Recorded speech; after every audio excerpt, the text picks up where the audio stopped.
All right, we are live. All right, Matt, if you want to just do a quick setup here while I share all the links to the folks out there so they don't miss this most amazing podcast.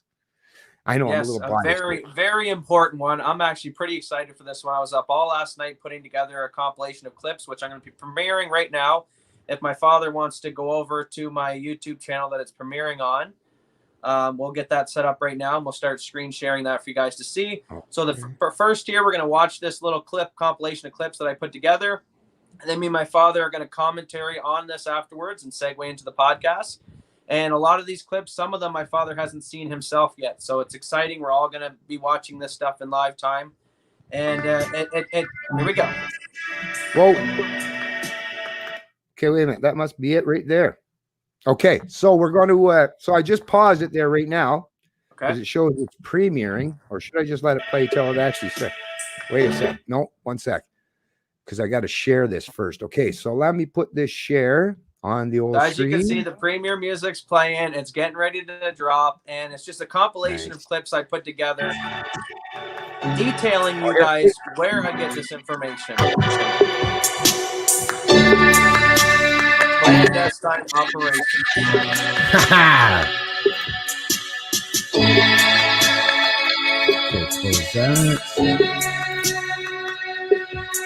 And make sure you guys can rip it, burn it. It might try to get taken down, so go ahead and have at it. Make copies. There we go. Now we got it. Sweet. The countdown is on, folks. I'm going to be dropping some truth bombs today, for sure. Ooh, we're building up the excitement.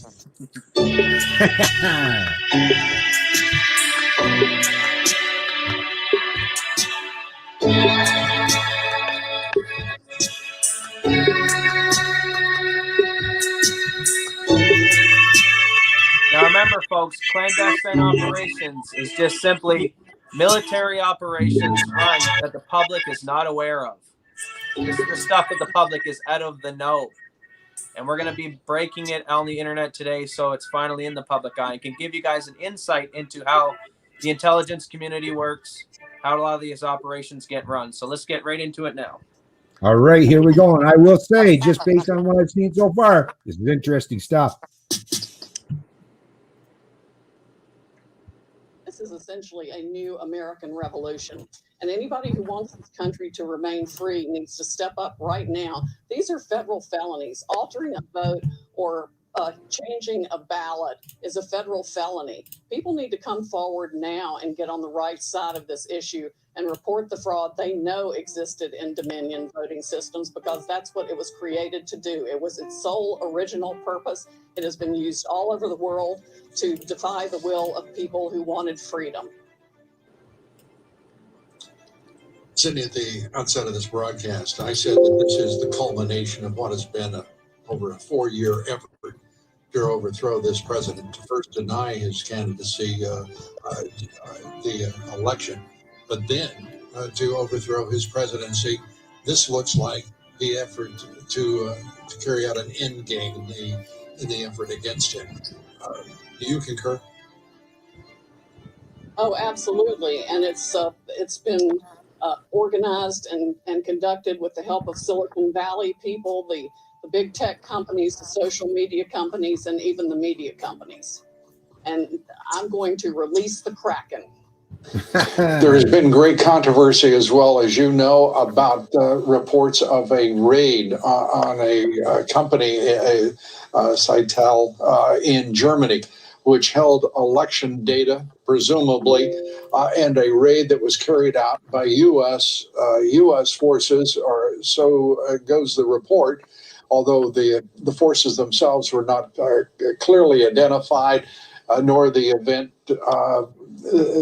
actually proven. Can you tell us what actually did happen there and what you do know?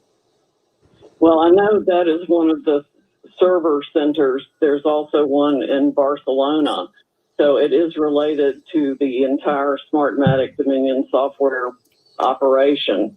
We do not know whether the good guys got the servers or whether the bad guys got them.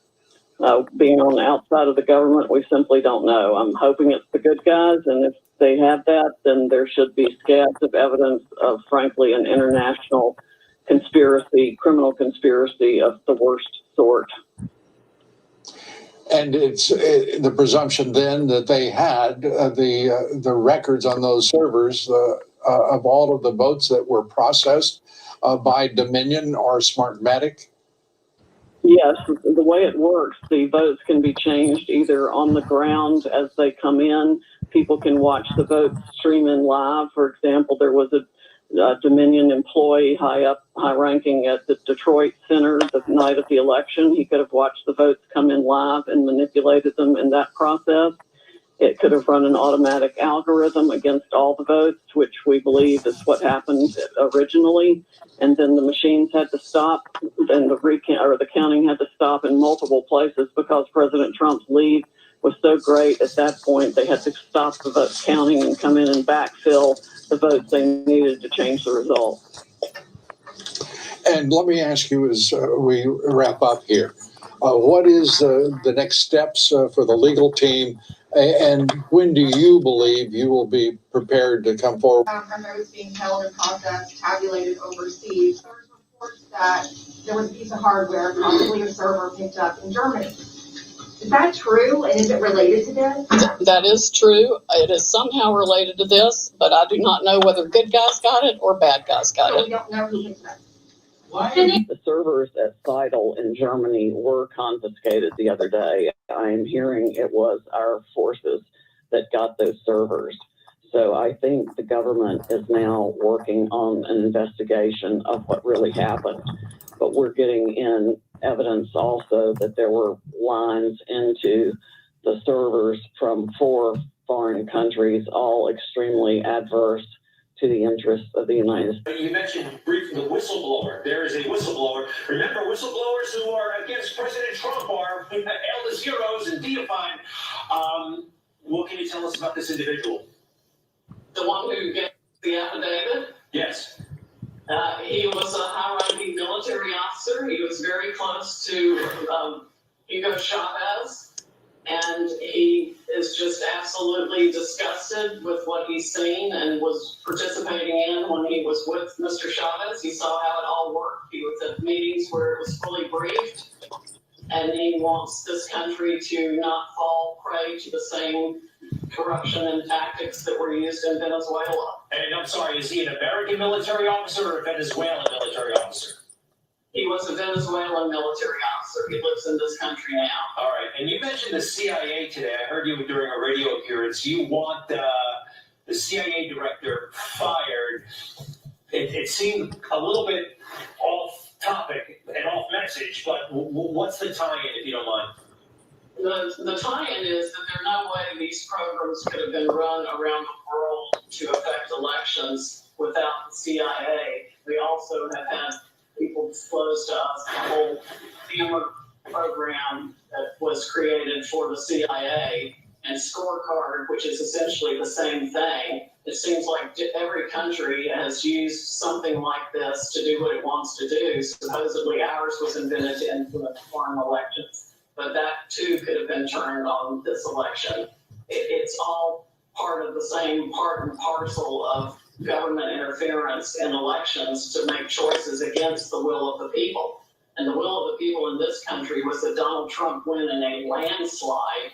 If we can get to the bottom of it, and I am determined to do that, I think we'll find he had at least 80 million votes. The only reason the glitches happened in the system was because he had so far many more votes than they had calculated in advance. Their algorithms wouldn't perform the functions they'd originally performed that were set to perform. They couldn't make up the vote count. He had gotten so many hundreds of thousands more than they planned. So that's when they had to stop the counting and come up with a way to backfill the votes or destroy votes for Trump while they fabricated votes for Biden.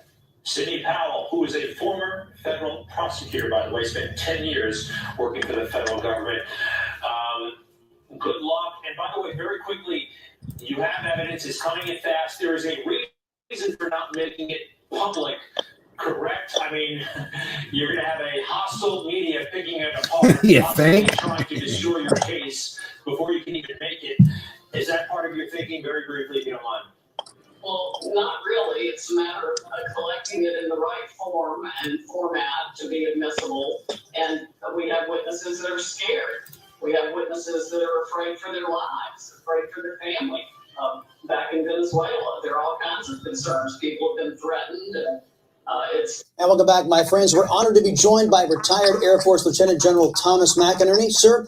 Actually, you know what? Before I continue on with this video, and hopefully those of you who do get a chance to check this video out be very intrigued as much as I am, but I just wanted to point out that thanks to some generous donations from some fine folks that watch my Canadian Libertarian channel, we've actually had the ability now that we're using StreamYards and we're paying for the service. So now, as you see, there's no longer a watermark. We don't have to deal with a watermark anymore. And we're having a much more custom branding that we're going to be able to use on this particular episode. And we're even going to have our own branding marked up in the corner. But I just wanted to do a special shout out and thanks to those of you liberty lovers and freedom fighters who do support channels, not just like the Libertarian, but channels like this one as well, because that's even though this channel isn't monetized yet, because you gotta build up the 1,000 subscribers. You gotta have 4,000 hours of view time. But hey, even absent that, if you do want to help support this channel in any way to help us grow and counter some of the establishment hacks, right, who have access to the public purse, right? That's the problem. I mean, here in Canada, I'll just mention $600 million have been tossed out by the Trudeau Liberal governments to the establishment media to prop them up, and that's what we're up against, folks. So, like I say, if you want to help us out, by all means, I'm going to make sure I leave links in the description of these streams as well on this channel so that you can help us out financially and economically as well. Because just like with everything, if you want to counteract people with lots of money, well, you need money yourself to do that. And really, ultimately, what I want to see is more and more people that are counteracting and countering the establishment and the status quo, joining together and showing some solidarity and helping each other financially and economically, where we can become a genuine force for good in the world. Anyway, so back to the video at hand. Thank you for your service to the country on this Veterans Day. We appreciate having it here. And unfortunately, we're talking about election security today. Now, many folks and viewers have been hearing a lot about something called Hammer and Scorecard. First, tell everybody what it is. Well, Hammer and Scorecard. Hammer is a surveillance tool designed to seek out terrorists, started in 2003. It was converted by the Biden administration into a surveillance tool to listen to American people and record what they were doing. The Scorecard is an application like on your iPhone that can manipulate voting data, keep it within 3% so it's not obvious, but switch it from Trump to Biden, which the Democrats did in this election. And it is clearly one of the most subtle and stealthy ways of changing voting that there is today. And this is the first massive attack in the United States history. So now there'll be no more free election, Chris, after this one, if we get this issue resolved. Well, General, I got to ask, because is there verifiable information that the Trump administration can use, that our citizens can see, that we can say that it was deployed in this election against American voters? Yes, and we will show specifically at what time. For instance, in Michigan at 0400 on the 4th of November, 138,000 votes came in for Biden. We'll show a whole host of these that around the country in the key battleground states that were attacked, the time and how many votes were changed. And we'll have to compare it manually to the votes that went in to the Secretary of State's office and then that came out, the differential.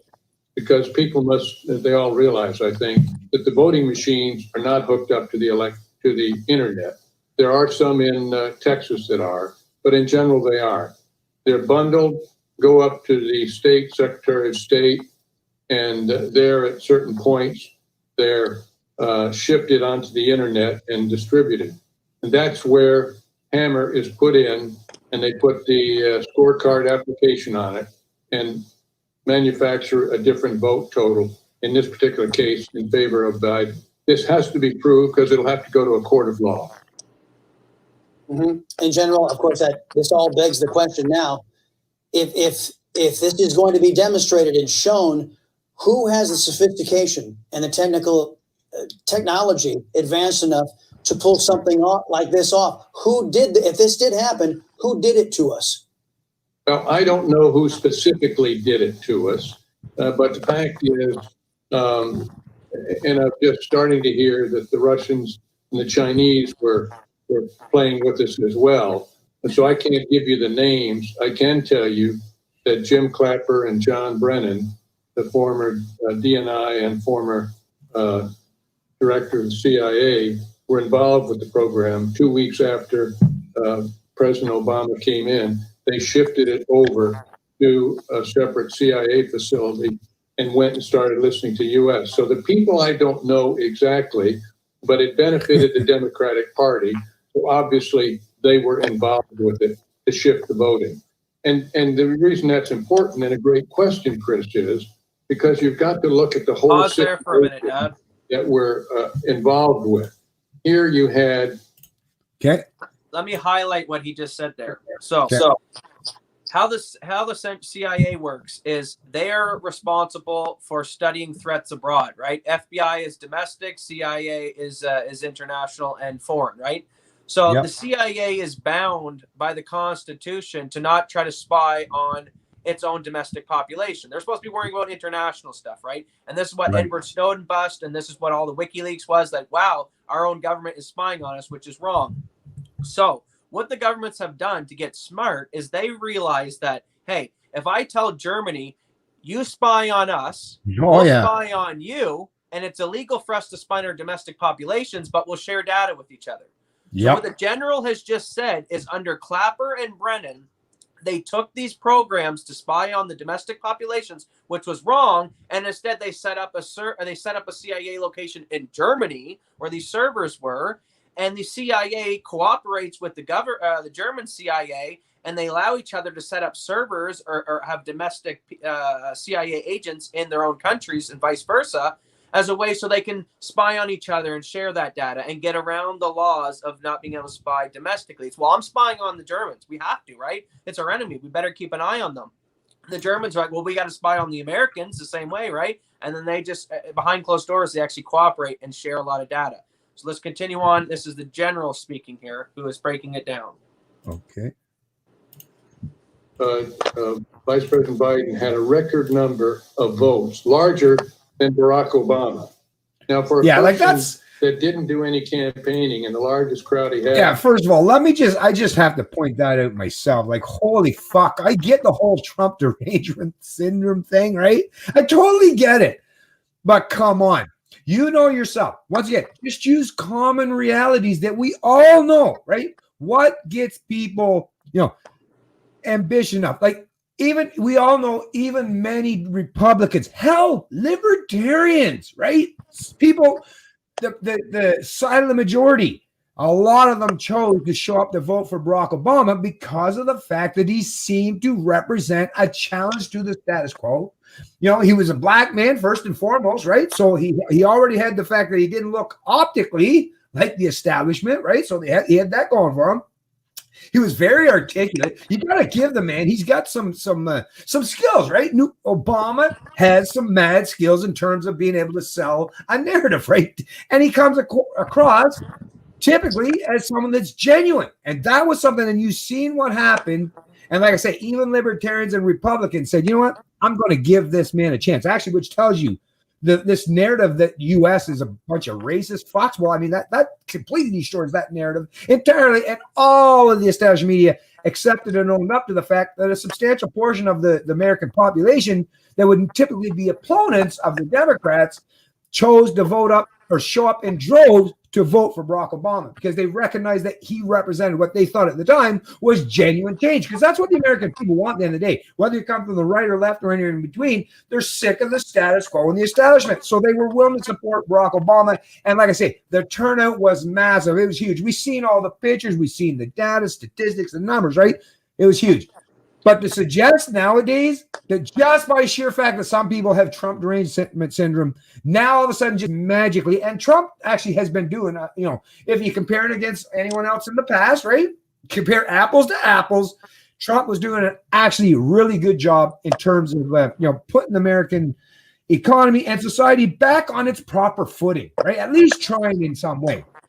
But the fact that these fucking, we all know those insane, Democrats, or here in Canada, these liberals or lefties that have this genuine disdain and loathe Trump, right? These never Trumpers.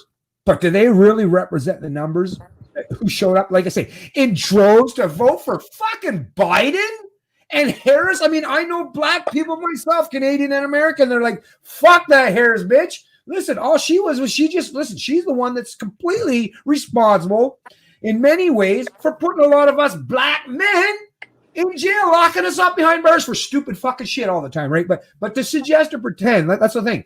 Forget about what you know or what you think, Just like I say, just use common sense, run a little logic, a little reason through your head. Does it make sense in any way that there was now this massive gravitational, earth-shaking, the tremors, you should have been able to feel them on your feet of all this grassroots movement for Joe fucking Biden? Like, I just don't know how they're doing a decent job so far, I guess, of selling this narrative, because that's what the left seems to be dominant in, is political propaganda. They can sell the story, they can tell a narrative, and they can look you straight in the eye and lie boldly to your face, and seemingly, a lot of them are atheists.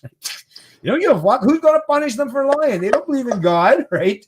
To them, it's like lying is just, it's all about defending our side, our team, our tribe. So anyways, I'll just shut up for now. But this stuff really does, that alone, like this pretense that all these people showed up to vote for Biden, Sleepy Joe. Like, anyways, back to the video. 12 cars with people blowing horns. Damn. Never getting out of the basement. Did not do one press conference that was an hour long and got real questions. To have gotten the number of votes, the record number of votes he got. And the reason is because people aren't really aware of cyber warfare and what the Democratic Party did to shift those votes. Yeah. What's happening in this country? The man himself. And we are going through, there's no doubt in my mind, we're going through a crucible of history, and if we don't correct what it is that's happening right now over the next couple of weeks, then I really hate to even think about what will happen in our country going forward into the latter part of December and certainly into the next month. I do not believe for a second that the country will accept Vice President Biden as president based on what we know to be probably the greatest fraud that our country has ever experienced in our history. I mean, what we're seeing, what I'm in right in the middle of it right now, and I will tell you that, first of all, the president has clear paths to victory.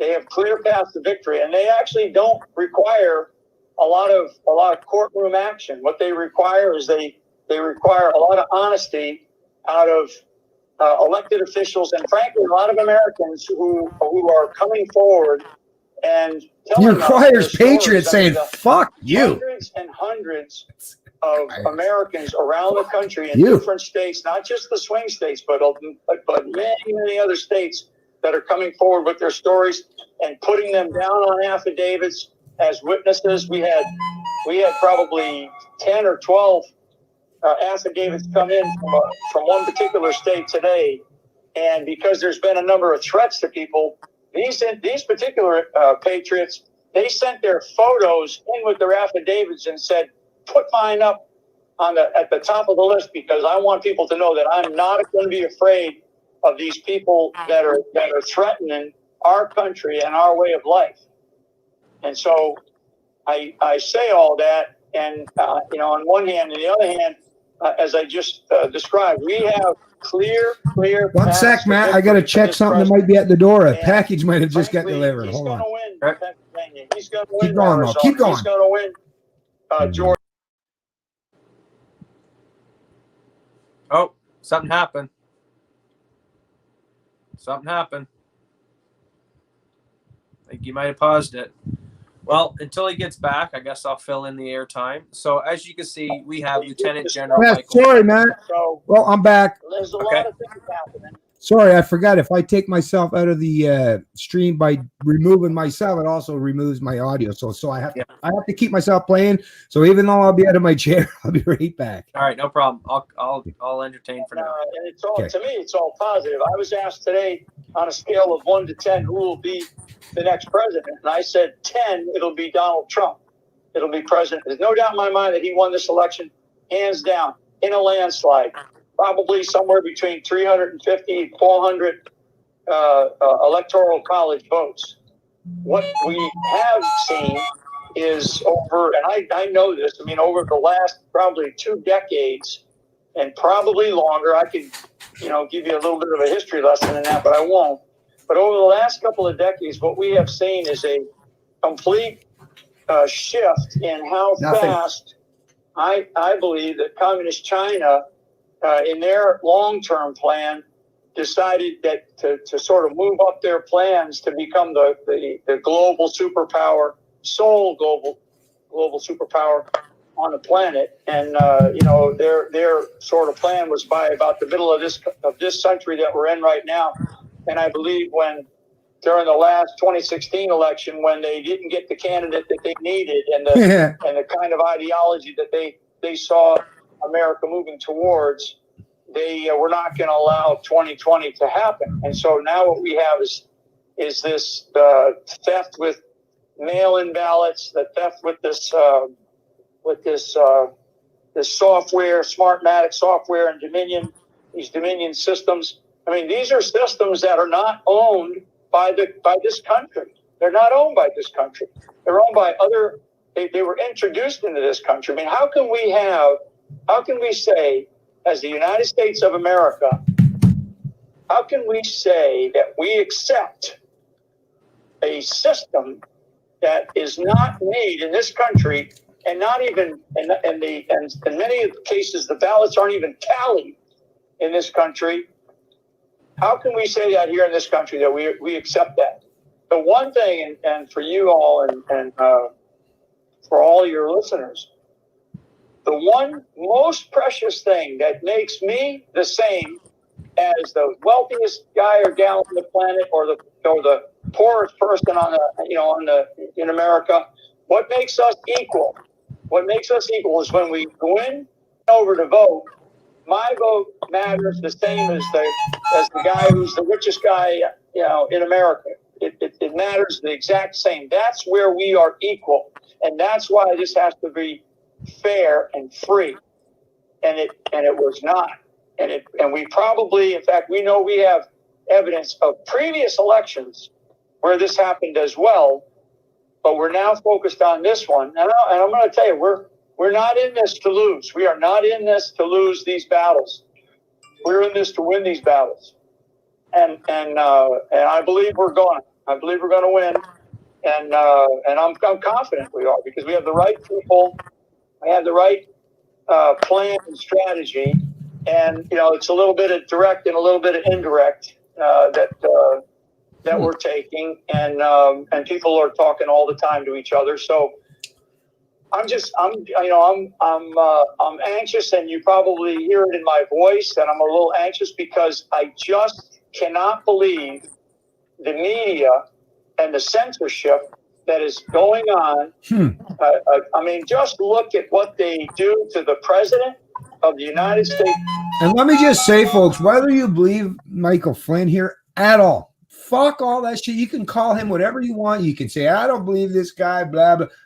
But you do know with 100% certainty, at least if you're paying attention, and most of you who will end up watching this stream is yes, the established media has been hell-bent, not just since Donald Trump come to be the president of the United States, but even long before, even during his run-up to even entering an election. It was all about a propaganda campaign to make Trump come across as the worst fascist since Mussolini or Hitler, right? So we all know this is 100% true. And then once again, let's just step back a couple more election cycles ago, right?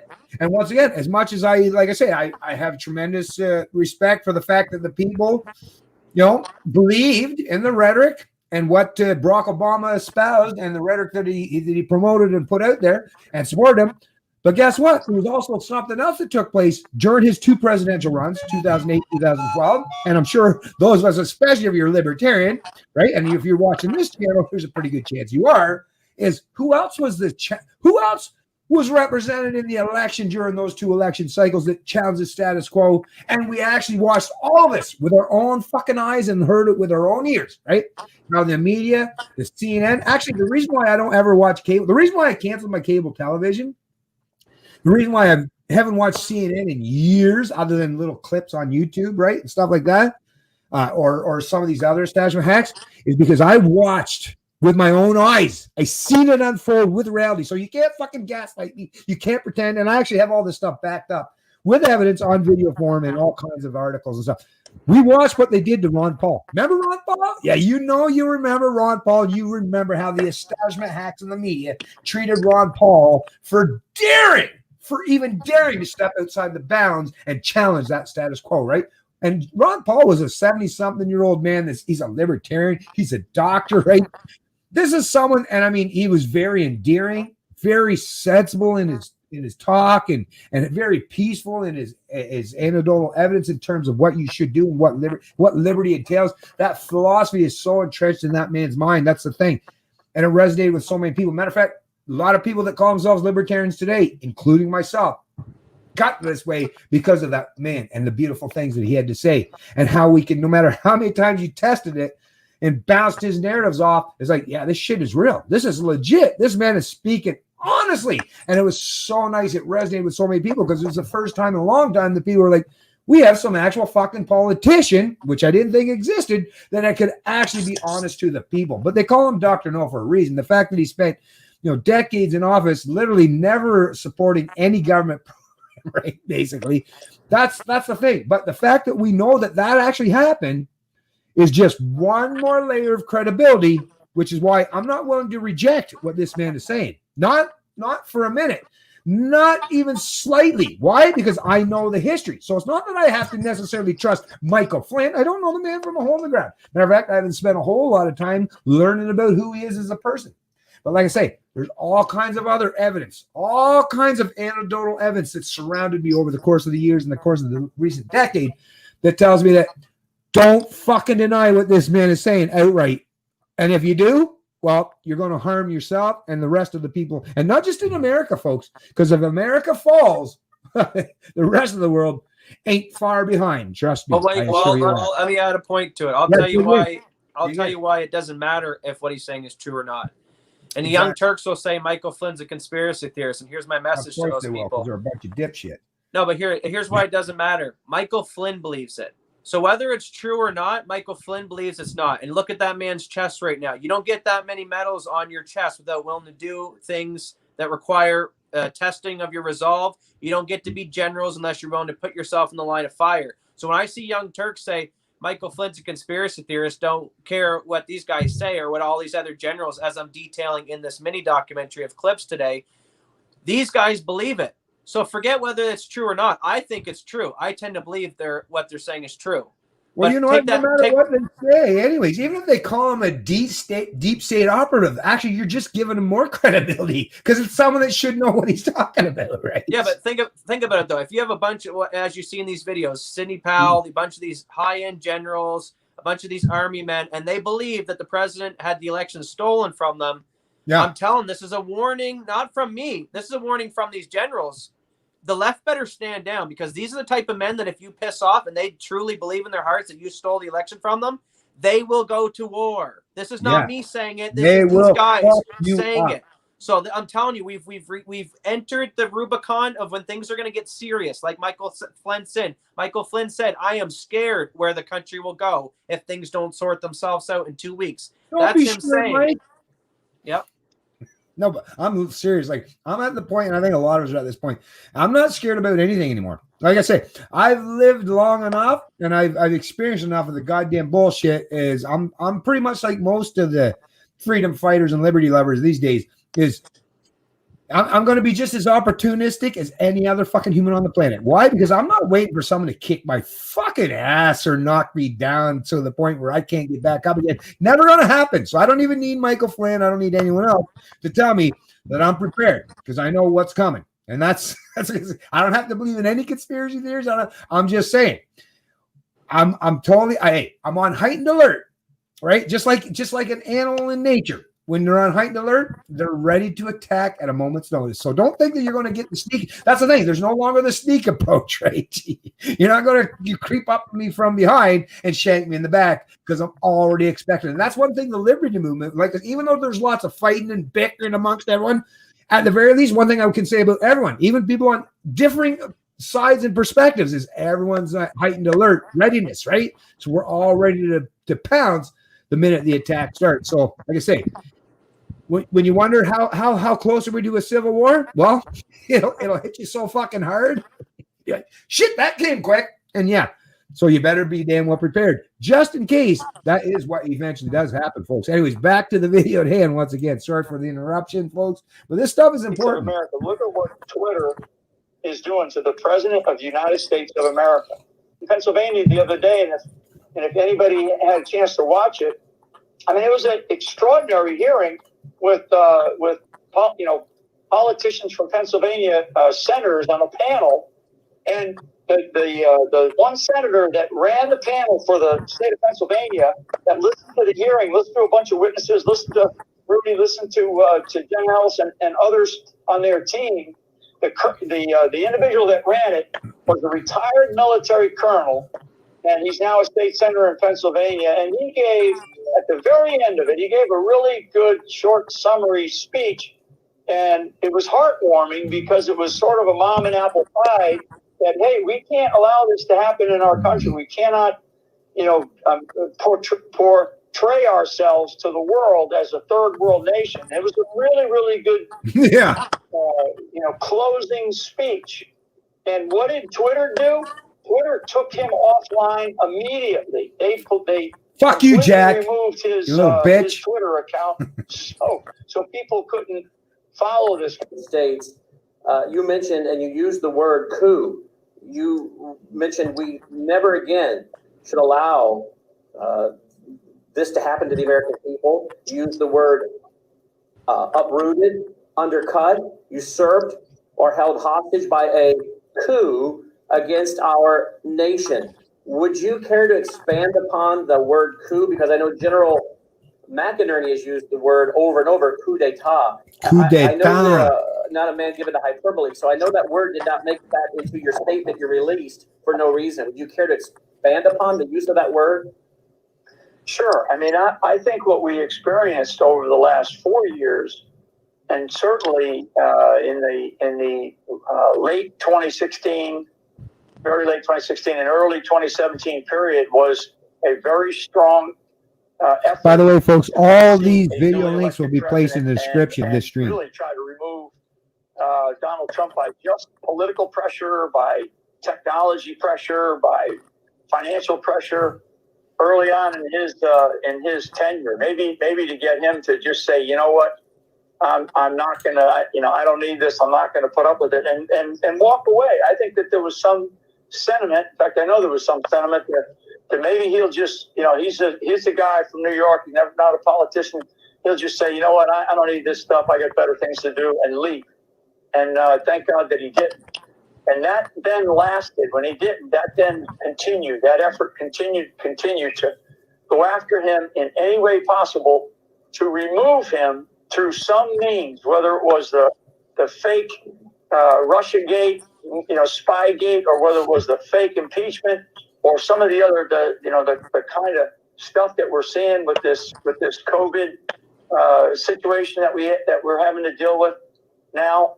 So that's the first phase, if you will. That was still that's something that's been going on for years. Now we're moving into something different.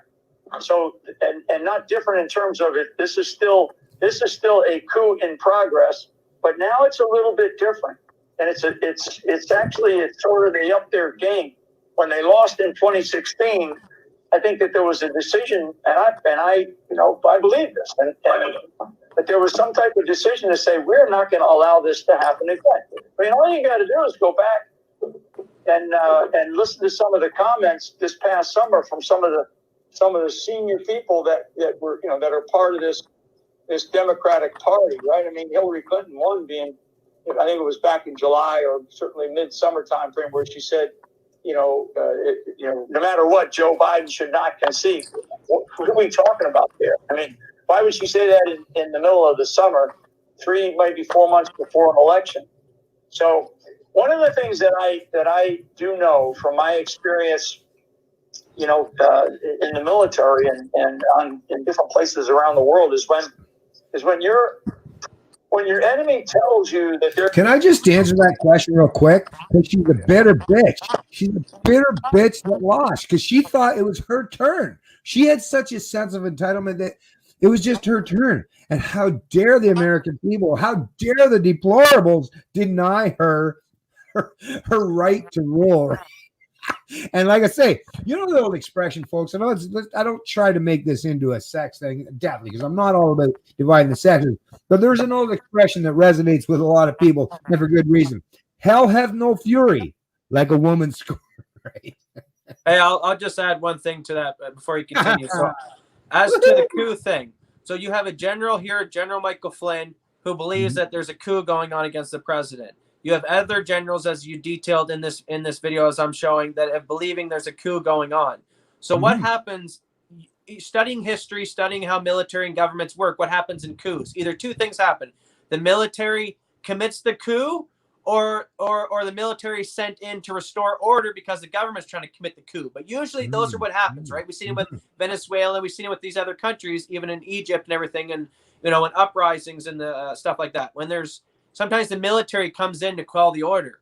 So I think this is what General Flynn and what we're going to get into about the clandestine operations later on in this podcast, after we finish this video, is this is where Trump is choosing to side with. He's going with the military. So let's continue listening to Michael Flynn.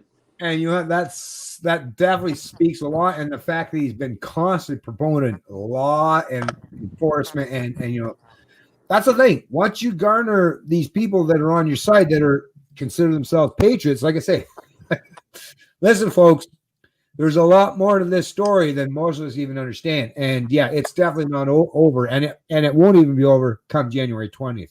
Recognize that. They're going to do something. You better pay attention to what they say, and you better have some plans, and you better have some ideas about how to deal with that if in fact that does come to fruition. Well, in this case, we have opposing camps in our opposing camps of our political parties, and we know that the political party on the left is really way, way over on the left. Now, I have a hard time calling it or calling someone a Democrat or the Democratic Party. That's a name only, folks, because it's really the Democratic Socialist Party of America that has usurped and taken over that element, and they are a very loud voice, and so they're Katie bar the door assault on us. Thank you, Kim. Senator Mastriano, please. Thank you, Senator Argel and Senator Ward. Thank you for being here and supporting this here, and welcome everybody to this most historic occasion and this most historic town. And what happened here in 1863, I think today we're going to see a turning of the tide, because we have not really heard the truth of the arguments made on the other side on what happened. And we're dealing with a government and leadership in Harrisburg that wants to close their ears. Harrisburg, right on. During this election. Been there Sadly, many times. And want to write off what happened. Pennsylvania, baby. On this battlefield and remembering what happened 157 years ago, especially 157 years ago last week. So have you, Matt, in case you don't remember. Address, and I think his final sentence captures why we're here today. He said that this nation, under God, shall have a new birth of freedom, and that government of the people, by the people, for the people, shall not perish from the earth. And everything is at stake in what happened during this election cycle. Everything. The republic is at stake. This is no game for us. And for any veteran in this room here who wore the uniform, such as Brigadier General Scott Perry, thank you for being here, sir. put their lives on the line here fighting for a country, and to see that there is a group in this state and country willing to throw away our valuable and precious freedoms here for power. You know, for me, there we go.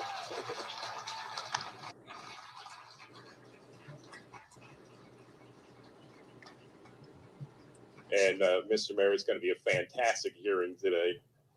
Despite pleas from our citizens, the governor refuses to even consider that there was any shenanigans in the elections here in our state, a state of 13 million people, and he wants to discount because his guy won that nothing bad happened, and that's just unacceptable. If there's any hint of fraud out there, we need to investigate. Any governor serving the people, this Commonwealth, would put aside his petty politics, and find out the truth. If anyone was defrauded.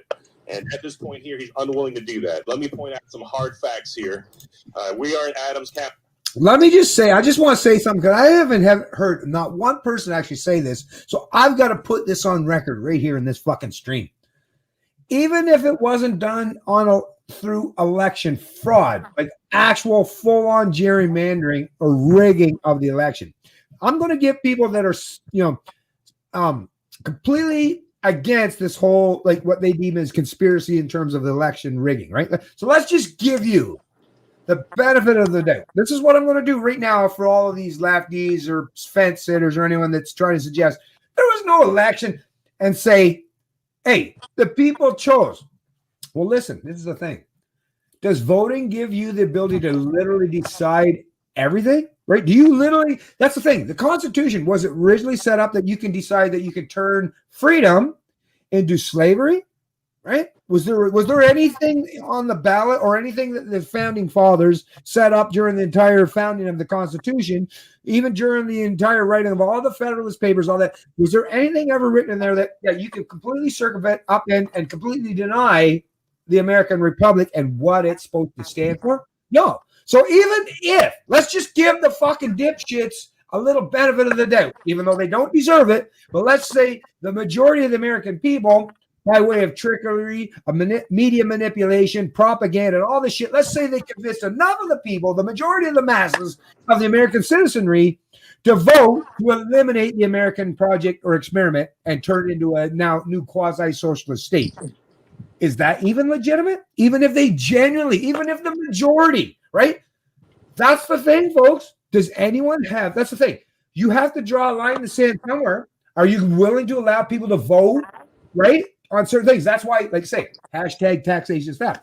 When the fuck did any American ever agree that if you create legislation that gives the government some pretense of authority to steal your income, whether it's 3% or 30%, did anyone agree with that? Nobody agreed with it. Matter of fact, the whole founding of the American fucking goddamn country was because King George thought he could impose a 3% tax on the people of America. Taxation without representation, right? So in other words, economic enslavement on a very, very small scale, I will add 3% compared to what we have to deal with today, right? But think about it. Why is there any pretense? Anyways, America is not a democracy. It's a republic. It was never set up that you could circumvent or upend or completely overturn what the entire American experiment was all about. It was never set up that way. It was literally specifically set up so that you can't deny the fact that freedom and liberty is at the core. That's the philosophy of what the American experiment is all about. So that's the thing. I don't care about whether it's majority or minority, although I'll play the game like everyone else. But at the end of the day, nobody should have any legitimate right or claim to overthrow or overturn what the country of America is all about. That individual freedom and liberty that has been the most exponential and profound aspect that has brought humanity to the forefront, where so many of us feel so entitled that they can fucking throw away the very thing that gave them the most promising thing or lifetime that they've ever experienced, right? That's the part that drives me nuts, is you should never even give anyone, or people shouldn't even believe that there's this thing where you can just upend and overthrow the American experiment or this whole understanding of what freedom and liberty is all about. Did you want to add anything to that before I hit play, Matt? Just one quick thing. Just like you said, the hypocrisy that someone like Jack Dorsey can censor the president in America, but yet if his company Twitter What if he lived in North Korea? He would have never been able to found Twitter out of a dorm in North Korea and rise to prominence and have the wealth that he does. That Jack Dorsey sits on his ass and his how many millions of dollar mansions, drives around in his fancy cars, and he enjoys it. And like you say, he's going to squander the freedoms that gave him everything that he enjoys today. And it's disgusting. But yeah, you know, when Joe Rogan interviewed that piece of shit, man, I'll tell you, for the first 2 hours, I was like, I understand. You want to get as much out of him and his little legal team there, that bitch that was telling him how to think, right? I get it. But, you know, when you know you're bumping up on your 3 hour, your cutoff mark there, Joe, maybe you should have reached down there and realized, oh, yeah, I'm man, I got balls. And, you know, I would have fucking thrown everything at that piece of shit, Jack. Why? Just for one reason only. Because you know what people haven't seen yet? Is the Jack Dorsey. They haven't seen the inner demon in him come out. And you know what? Joe didn't prod that guy enough to bring out his inner demon, because I guarantee it's there. Based on the way Jack runs that fucking Twitter, right? I guarantee you he's got an inner demon that it wouldn't be that hard to drag out of him. I could drag it out of him in like fucking 10 minutes. I could use just my tongue, just my language, not touching him. Totally hands off, man. I could just use my tongue, my language. I could just use words, and I guarantee I would show you just how authoritarian that little piece of shit Jack Dorsey was. So, Joe, not that I expect you to ever see this video, but if you ever do, if you ever get the opportunity once again, and you really care about the freedom and liberties, because obviously you do, Mr. Move to Texas, right?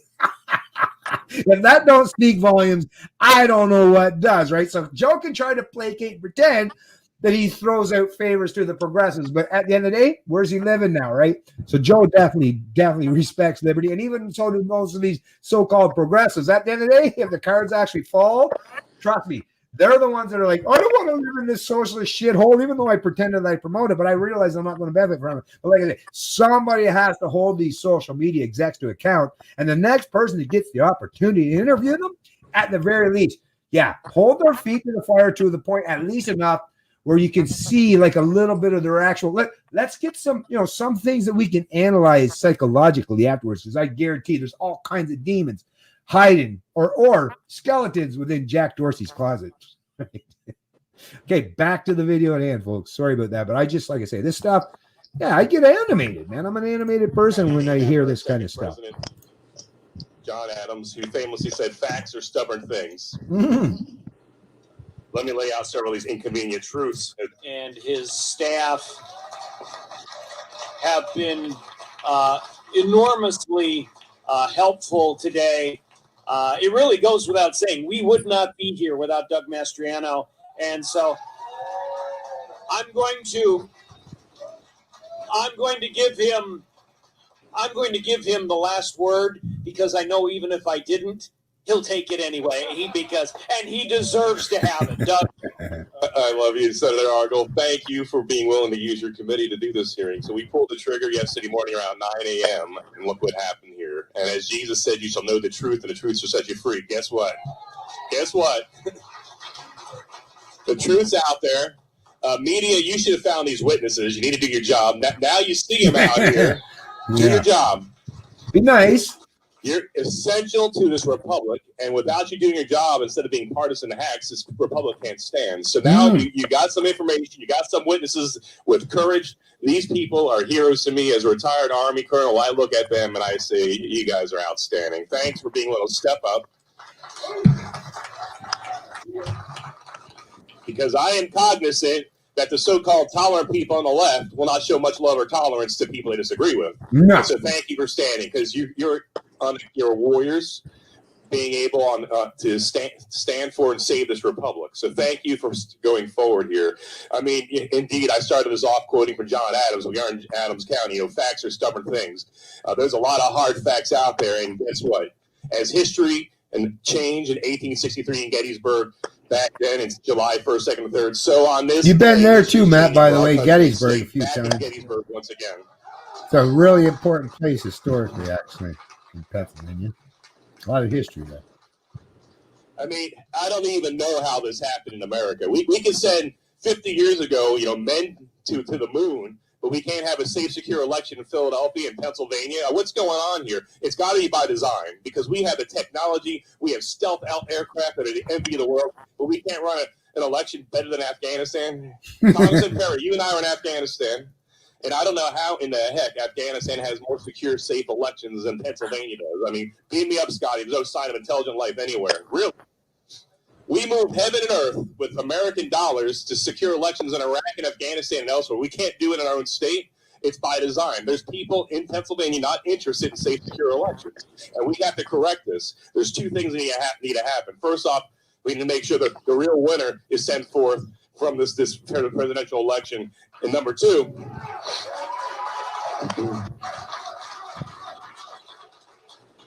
we need to fix this. It doesn't happen ever again. You know, I can't believe we're having this conversation here in Pennsylvania. You know, this is the kind of stuff I hear about that goes on in Belarus under Lukashenko, or in Russia under Putin, under Saddam Hussein's Iraq. Really, here in our state? I mean, this is disgusting to me. You know, I watched when I was doing strategy in Russia, you know, Putin's people stuffing ballot boxes. The same thing that happened in Pennsylvania. When I saw that 15, 20 years ago, I was like, well, thank God we're not like that. What happened? What happened? We're not going to let it stand. You know, I saw, you have to forgive people because we are a constitutional republic, so I'll forgive those that say democracy. But I saw one man had a sign in Philadelphia, and the irony wasn't lost on me. Democracy dies in Philadelphia. Can you imagine the irony of that? You know, where the light of liberty was lit in 1776, it transformed this world. Where in this very same state, a new birth of freedom. And then, of course, let's not forget 2001, Todd Beamer, let's roll. You know what? It's our time to roll. This is no time. You know, democracy can die in darkness, in dark rooms with no transparency and accountability. We're shining light on this darkness here. We're going to take our state back. We're not standing aside in this hour. You know, as Representative Metcalf rightly said, in 1994, there was so much shenanigans and cheating in the Marks versus Stinson case that a federal district judge threw out the election results, took a I just can't. I can't. As much as I'm trying my best to bite my tongue, I can't. I just got to say it. I'm not a fan of democracy, folks. What the fuck? That's what he said, though. He said. I know. But it just irks me every time. Just when you think about the fact that, because the image that keeps coming up in my mind, and it's such a beautiful meme, the most amazing. It's so simple. That's the beautiful thing about memes or art, right? It's visual abstracts that can put things into perspective. So amazing in the human mind, right? Is the wolf and two sheep, right? That's what democracy is. It's a wolf. Or sorry, two wolves and one sheep. I almost messed that up. It's two wolves and one sheep. That's what democracy is. Majority rule, right? It's two wolves and one sheep voting on what's for dinner. How do you think that's going to work out every fucking time under democracy? The wolves eat the sheep, right? Now that's actually, sometimes now that I think about it, it's probably not the greatest example because that's actually just human, or that's just nature, right? But it is what it is might makes right. That's all democracy is suggesting to me, is if you can garner a bigger gang, right? That's all it is. Democracy, all it has ever said to me. Every time I've heard any rhetoric from anyone on the left, the right, or anyone, I don't care, every perspective I've ever heard when they promote democracy is if you can just get the biggest gang. That's all that really matters at the end of the day. Get the biggest fucking gang that you can. And if you got the biggest gang, well, you're the winner. It's like, does that not sound like the state of nature? That very much sounds like the state of nature. And if we're going to live in the state of nature, which once again, I'm not even rejecting, but I actually also recognize that I don't have to vote on that. I can get a whole lot of people. We don't have to vote on it. I can just get a whole lot of people, and we can combat and go against the people that counteract us. And matter of fact, I don't even mind being in a minority position, to tell you the truth, because I also recognize this. The other thing about democracy is a democracy also means you can get a majority of 100-pound weaklings, so you can have that 51%. But if the 51% is full of a bunch of 100-pound weaklings and the 49% represents 200-pound muscle-bound fucking freedom fighters, it's like, okay, you can have your majority, but at the end of the day, we know who wins, right? So you can pretend, but see a vote, and a democracy says that the strong people, the real strong people, that 49%, as we would all recognize properly, no, you have to restrain, restrict, and deny your actual physical prowess and your force and your ability to kick your opponent's ass. and just allow them to kick your ass because, hey, they're 98-pound weaklings and there's like 1% more of them. Who would ever agree to that? Anyways, back to the fucking video, folks. And yeah, we only got a little bit left here, so just bear with us. But yeah, this stuff is, I'm going to say, I've never, and I'll make that now, and I'm sure people will use my words and like, oh, see, he hates democracy. He's an authoritarian. Not at all. Like I say, I'm actually, like I say, bullies, if I had a whole bunch of bullies that were kicking my ass, that's democracy. 3 bullies against 1 lowly like me, right? That's democracy. So obviously I take the proper, counter narrative, then I'm just going to accept the fact that there's 3 bullies going to kick my ass, so I should just sit back and take my whooping, right? Hell fucking no. Harrisburg state senator and put the Republican in because the election results were so corrupted. So we do have a precedent here, federal courts, and I hope you take a hard look at that here. Has our election results in Pennsylvania at the presidential and other levels been so corrupted that the results have to be thrown out? That's going to be a case you're going to have to make before the Supreme Court there, but it sure sounds like something stinks in Denmark or in Philadelphia. I don't know. Yeah, nice. 1 vote, 1 person, 1 legal vote per person, and any cheating goes in there disenfranchises an American. I can't believe this is happening here, and we're not going to let it stand. I don't know why it's so hard. I know it's hard because this has been going on here for a lot longer than we imagine. But in Galatians 6:9, we're told by St. Paul, grow not weary doing good, because in due time you'll reap your harvest. We're going to reap our harvest. Right on. Better happen soon because I'm fucking hungry. Anyway, so thanks, folks, for watching that. That was a great one, Matt, by the way. We got a little bit. We got a little bit left here. Want me to keep playing this? Yeah. Oh, I see. Okay, yeah, right on. It's doing quite well. We just recently got here. We're looking forward to being on our mission. That's great. Doing a fantastic job, and we appreciate it. Thank you very much. Yeah. Tremendous to be with you. Happy Thanksgiving. Say hello and a happy Thanksgiving to everybody. And we'll see you soon. Happy Thanksgiving, Army and military. Yeah, come on back to the main shores of the U.S. Don't worry, we got work for you. Marine Corps. Marine Corps. Go ahead, Marine Corps. And we got the 3 that we finished the video off on. All so right. I'm going to speak there for a second to the video there that I just made. So why I ended it in that way. So what I want people to understand is, like my dad said, it's not a democracy, it's a republic. So the way the founding fathers set up America was so beautifully done that the president can't be an omnipotent dictator. He doesn't have superpowers. That's why when people say, why didn't Trump get as much accomplished as he wanted to? He's not set up in a way that a dictator that he just can't universally go and fire everyone he wants to and intervene in a bunch of things. So this is why it's played out the way it has. And the fact that he did get as much accomplished as he has is actually a testament to how good he is actually as a businessman and getting legislation and regulation cut and stuff like that. Exactly. But so look at it now. Trump comes on Fox and he says, because they always ask him, well, where's the FBI, Trump? Where's the CIA? Where's the NSA? Because that's their comeback, right? Like, well, if you're right about election fraud, then where are these agencies? But people need to understand the NSA, the CIA, and the FBI, they are agencies that the president doesn't have a lot of power over. Actually, did I actually send you? I'll have to find it in a minute.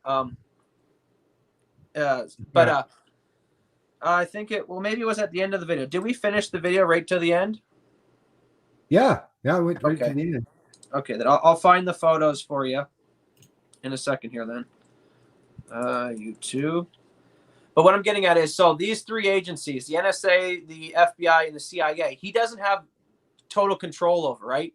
As the president. What he does have a lot more control in is, as the president, he is the commander-in-chief. So he has a lot more power over the military. Now, I'm going to find the photo. I'm going to send it to my father here right now. Just going to take me a second. And this outlines all of it. Okay, I got it right here. Let me get my Facebook open for you. Attach a photo. Okay. So if you wouldn't mind putting up these 2 wiki photos. Okay, there's one. Is this going on Facebook? Yeah, it's going to be on Facebook. Yeah, I think. Okay, I got to open up my Facebook then. Okay. Ooh, what's this? Libertarian Party of Canada. I've just opened my Facebook page. RCMP once again, folks. I'm going to just share this real quick. Blocks drive-in church service from happening in Manitoba. You know, this is fucking insane shit, folks. Right? I mean, what the fuck? It's a drive-in, right? You're sitting in your fucking car. So whether if you were driving down the road, you're cool. But if you just happen to stop at a church and you're doing the exact same thing, and obviously you're socially distancing if you're in a confined space of your car, but they're just going to fuck with you anyways. Why? Because, yeah, they don't like religious people these days. Well, because they have their own religion. And there's only one religion as far as they're concerned, and that's called statism. And how dare you practicing? They're calling blasphemy on your ass for daring to respect, any historical religion such as Christianity. This is the fucking insane part of this stuff, folks. This is how crazy things have become these days. All right, send it through Facebook Messenger for you. Okay, cool. Yeah, I see it. I'm just sharing this. And thanks to the Libertarian Party of Canada and Tim Moen for sharing this stuff, by the way. Really appreciate that, folks. Okay, so let's see what we got here on this side of things. Powers of the President of the United States, command the armed forces. Well, yeah, that's what it is, right? You're not just the president and CEO of the whatever, right? You're the what do they call them again? Commander-in-Chief. Yeah, commander-in-chief, right? Exactly. You're the commander of the armed forces, which, right? So as long as Trump is still president, the president of the United States, which happens, by the way, in case you folks haven't been paying attention until January 20th, he still has full command of the military. May want to take that into account.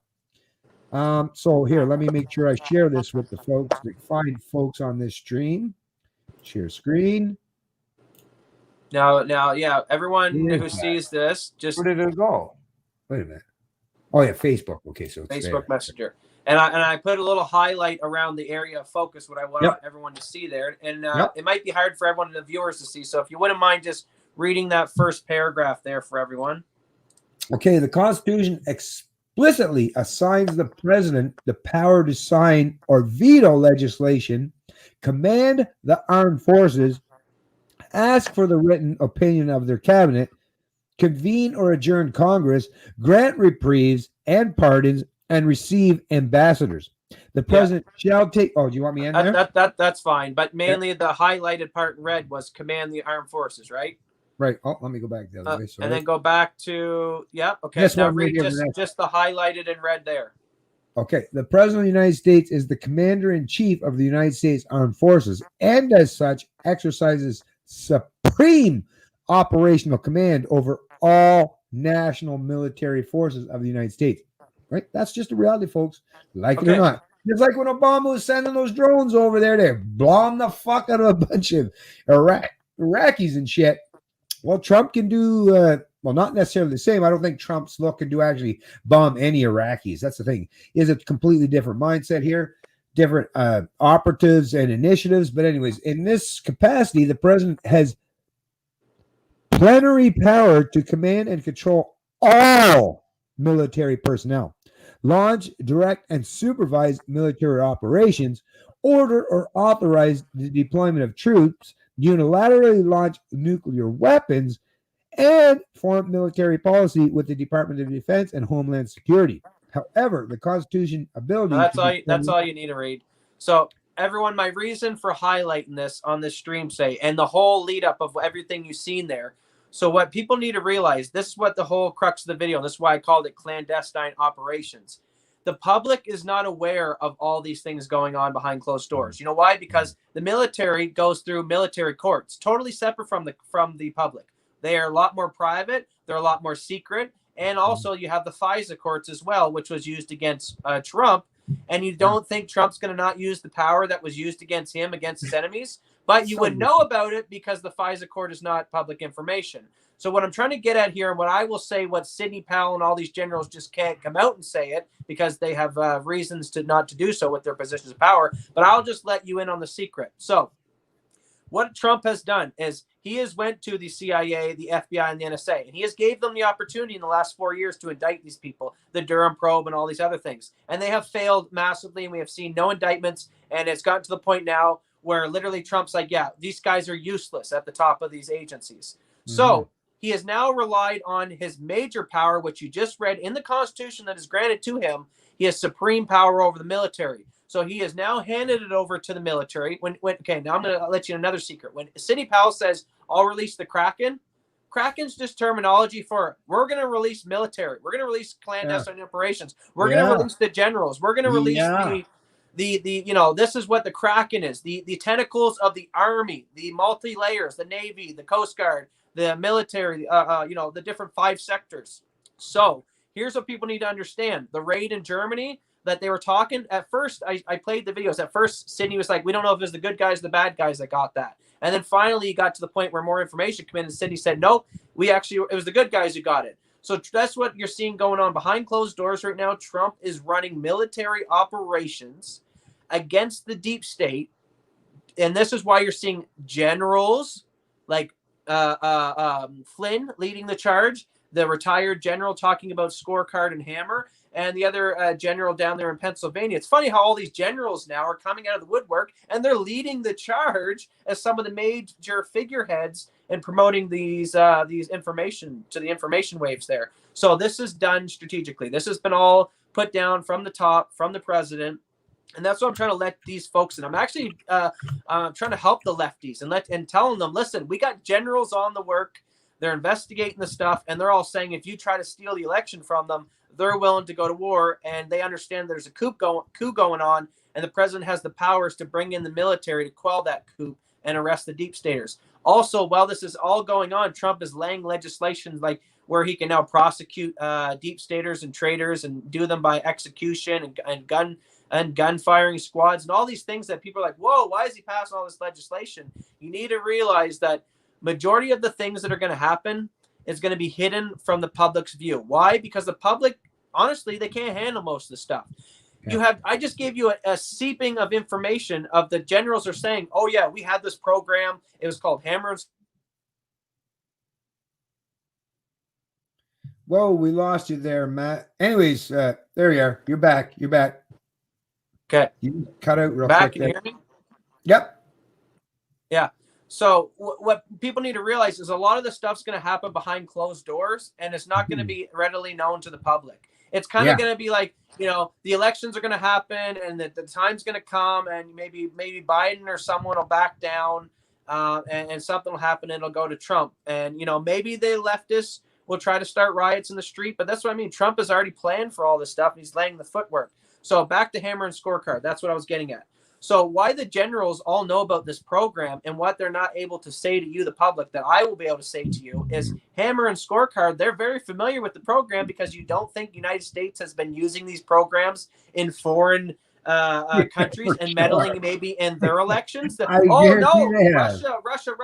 meddles in American elections, but America's never meddled in anyone else's election. No, they have. And the general has just explained that the CIA developed these programs, these algorithms, this hammer and scorecard, and they know about it because they've probably used them on foreign countries to get their people in power, right? It's very beneficial if United States of America is if you can put your own puppet in there into their government, and now they're friendly to you with trade, and they're friendly to let you open up a base in their own country. And there's trillions of dollars on the line, folks, with whoever's sitting in the hot seat called the president. Yeah. A lot of money, a lot of power at play. So you're damn right they're willing to mess with machines, and they're willing to do whatever they got to do to keep their people in power. So these CIA, these NSA, and these FBI holdovers, they've been in these government positions for multiple administrations, Bush's, Obama's, and going back. And then Trump comes in here, and they're just like basically playing, little resistance there. And they're every tactic they can throw at him to try and get him out, because they know once they get him out,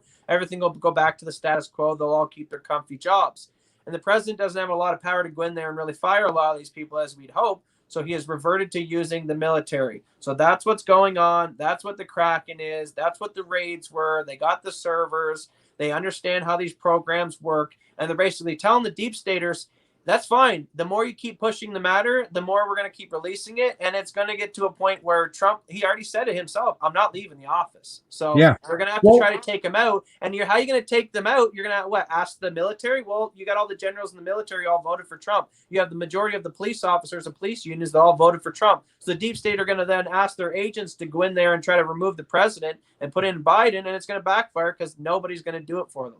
Yeah, well, one of the things that I've been saying for so long, and I love how this is all resonating now, and it's really going to fucking go back against all these leftists or deep state fucking promoters or people that are all against Donald Trump. Is like, well, you know what? There's historical precedent, whether it's under George W. Bush since the 9/11 attacks or under Obama, right? They've all reauthorized and set up and this is what I was showing earlier on. You'll see that, and I'll place a link to that in the description as well, was the NDAA, the National Defense Authorization Act. But there was another little thing that come to fruition, right? I believe it was under George Bush or Obama, one of those dipshits, but it's also called the Patriot Act, right? Where you can use the government, where you can use the media to propagandize. It's like, well, there you go. I mean, you set yourself up a nice little scenario where you got the entire deep state that'll work to the benefit of the commander-in-chief or the president. So it's like, it worked out good for you folks when it was like Bush for the neocons, right? Oh, they love the Patriot Act and the NDA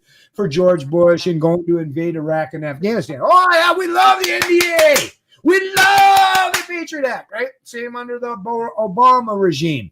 Yes, we're going to reauthorize that NDAA, and we love ourselves some Patriot Act because we can do some really crazy shit.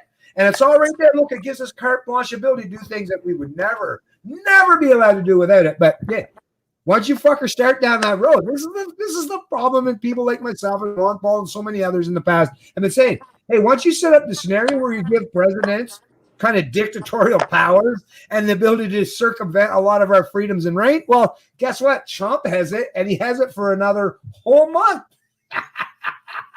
Well, you fucks on the other side of that equation, and Trump's not a big fan at losing. I guarantee you that. And you've always been talking about he's got a little penis, and it's like, what do you think the guy that's going to do, right? You guys have been fucking poking him in the eye for the last 4 years. What do you think is going to happen?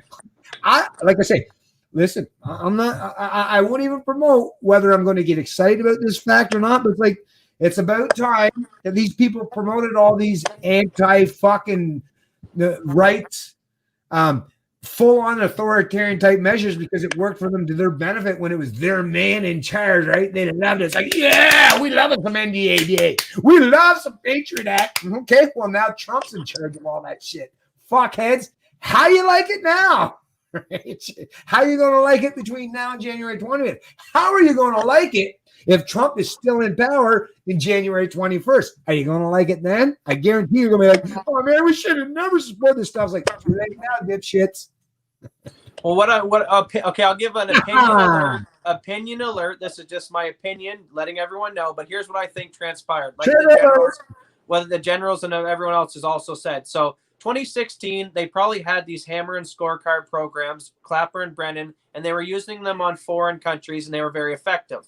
And it was probably used on the American domestic population in 2016 against Trump and Hillary. The only difference is as the general explained, is the part of it, I think it's scorecard or one of them, is literally just an algorithm of data gathering. So they basically take everyone's Facebook feeds, all their posts and everything, and they try to get an idea of how you're going to vote. They kind of get a predictive idea. Well, let's see, is Ben Hunter going to vote for Trump or is he going to vote for Hillary? And they gather all these profiles. Exactly. Dad's laughing because it'd be pretty easy to figure out who you'd vote for. Exactly. But so Scorecard uses this technology on the mass wide scale to kind of get an idea of how the election will play out. And they probably got to get comfortable with it because they used it in other third worlds and foreign dictators and stuff in other countries. And it was pretty effective, this tool. So like, wow, this is a good technology. So they used it in 2016. But what they never took into place, what the algorithms never realized, is the people who, the pollers, the people that call it, would you vote for Trump? Oh, no, Trump's a racist. But secretly, when they got to the polling station, they were like, screw Hillary. And they wrote down Trump real quick. Even women, women, in particular white women, all those people when they were saying about the Me Too movement, the pussy hat movement. I mean, think about all the shit that they tried to conjure up to turn even women against Trump. And then it must have been so bothering it must have been so harsh to accept the fact that even women, in particular white women, showed up in droves to give Trump the majority. I love that alone. And you can't take that away. You can't take that away. You can't wipe out, you can't erase that reality. And you're never going to make me forget the fact that even white women said, fuck you, Democrat, you socialist piece of shit. We don't want your little penis, your little clamoring for power. We reckon that's one thing women, most proper women, right? If they're actual genuine women, it's like they don't like weakness. They smell weakness. They can't stand weakness. Because think about it. A woman is someone that's looking for someone to be the provider and security in their life, right?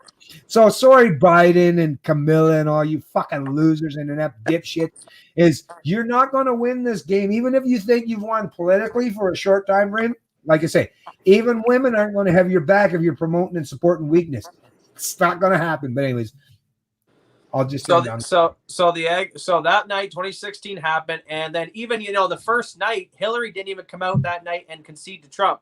So, even her own staffers were leaking that she actually went and was drinking, and she was so miserable and depressed and upset, and she was probably screaming at people going, what the hell, folks? We had hammer and scorecard. What the hell happened? We've had this in the bag for Bush, for Clinton, all the way back to my husband. How the hell are we losing the power tonight? And she lost her shit, and like all the generals said, that from that point forward, they said, never again. We have to be way more careful. We can't rely on these programs that we thought were going to be so effective. We need to be more vigilant with this. So this is what started the Russia collusion. Trump's a Russian agent working for Putin, which we now know through all the Steele dossier and all that being declassified, that it was Hillary Clinton who paid for that opposition research that led to the investigation into the Trump campaign. Now, why would Hillary Clinton and Barack Obama and Clapper and all them want to spy on Trump as he's coming into the office and while he's in office? Because they want to know, what the hell, is he going to dig up dirt on us and put us in jail? So they have an invested interest in spying on the man, because they want to know, shit, how much dirt is he going to see on why do you think the White House? was wiped clean? I mean, that alone just tells you so much. If someone's willing to be preemptive and hide in all these things, come on. You can imagine what kind of shit is underneath that carpet, right? So I don't know what to tell you, folks, but yeah, this stuff is actually very important, and I'm really glad that Matt he does. My son, I'll tell you, that's what I love about these kind of conversation and dialogues, is we need to push back against each other. As much as I initially didn't I was kind of highly suspect.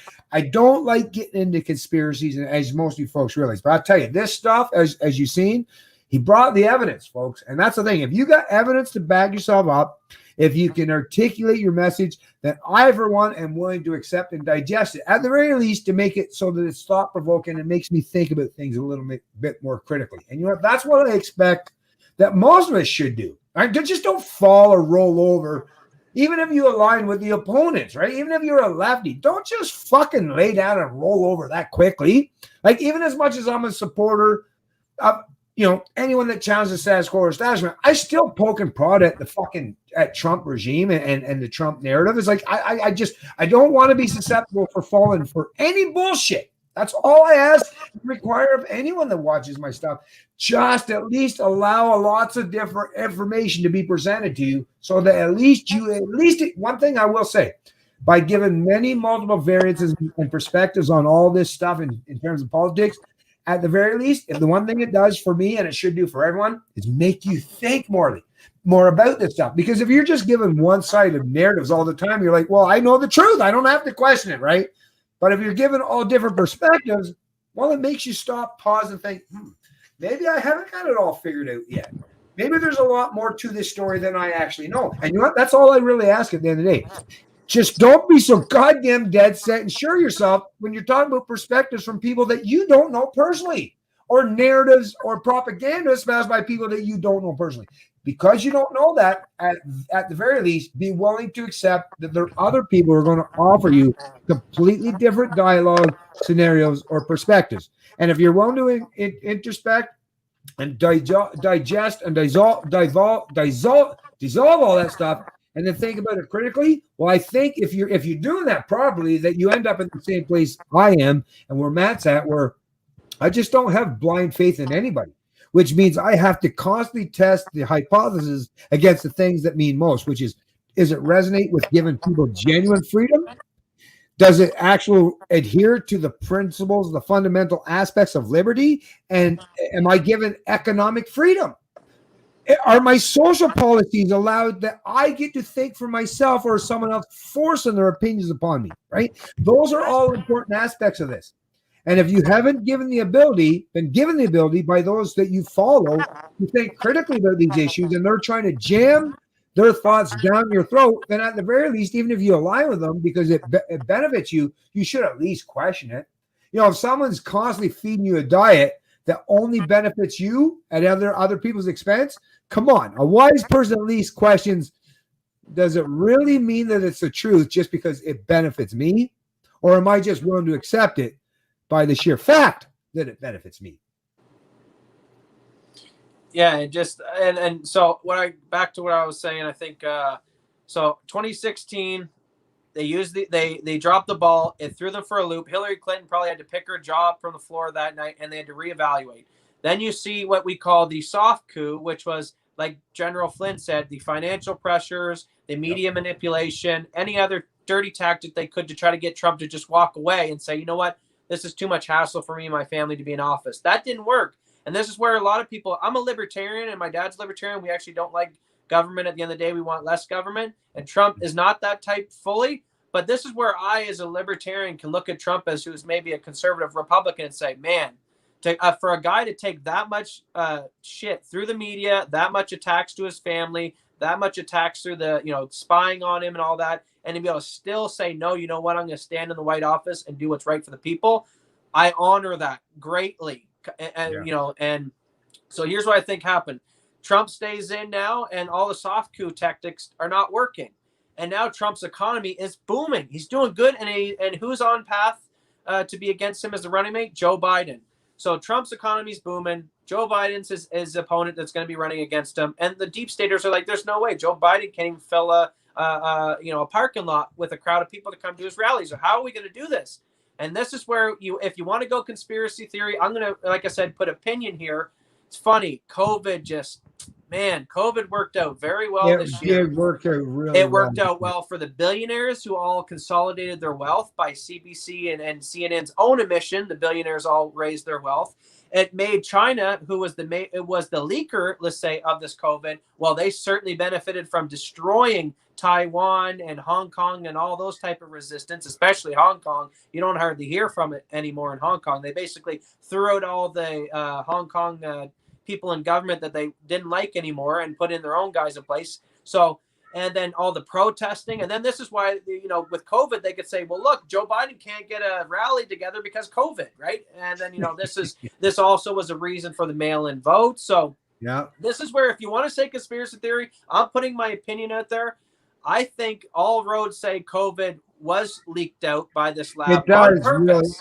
Anyone that's being honest, this does seem to be conducive. And I wouldn't even go as far as to say that someone set it up, but I will go as far as to suggest that opportunism definitely exists, folks. Even if you don't want to agree that someone set this up under the scenario of trick and convincing, even if you don't want to believe in a grand conspiracy, at the very least, you can acknowledge that, this just happened to fall in the lap of central planners, authoritarians, or collectivists. I mean, I don't know what else I need to tell you and explain the fact that it seemed to have worked out. But at the other side of that, or the other side of that equation is, like I say, I think this is the one example where people might actually, this actually might ramp up more people to support libertarians, because once they've had enough big government, even the ones that are supporters and proponents of big government, trust me, you're going to get so much of a big dose of that big government that even you will get sick and tired of it. So I think at the end of the day, no matter how this pans out or who promotes or supports this stuff, liberty at the end of the day is the one that's going to win it, because people are going to be, no matter who we are, left, right, or anywhere in between,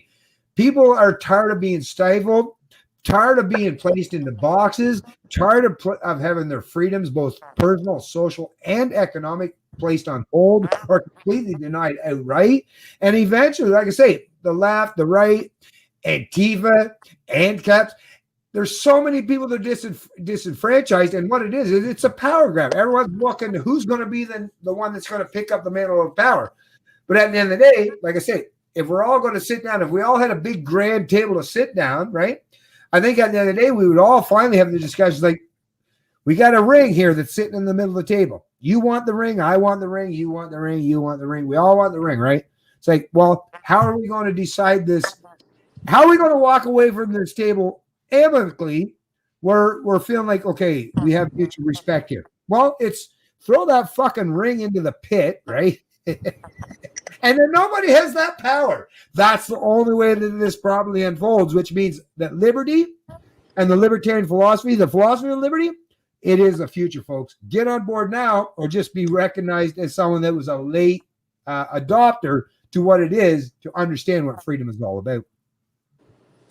Yeah, so I think that's what happened, and then this time around they're more prepared. They had the COVID happening, which gave them the opportunity for the first time in history to make arguments to count votes after the initial voting day, and it opened up the opportunity for all this massive mail-in votes, right? Which was ripe for fraud. I mean, just think about it, folks. It's people going to your mailbox and putting in a pamphlet for you to vote. Anyone could come along, grab that out of your mailbox. Anyone, people that maybe moved and it's a vagrant house and there's a pamphlet sitting in that mailbox. I mean, it's just a disaster. We know the fact that, someone could go around and mail ballot harvest and collect a bunch of them for people and go put them in the boxes. And then again, there's these boxes just sitting around streets, supposedly full of where people can dump off. Like someone could go in and tamper with that. So here's what I think happened. The algorithms and the COVID, and they ran it again. They were hoping that they're going to be lucky in 2020.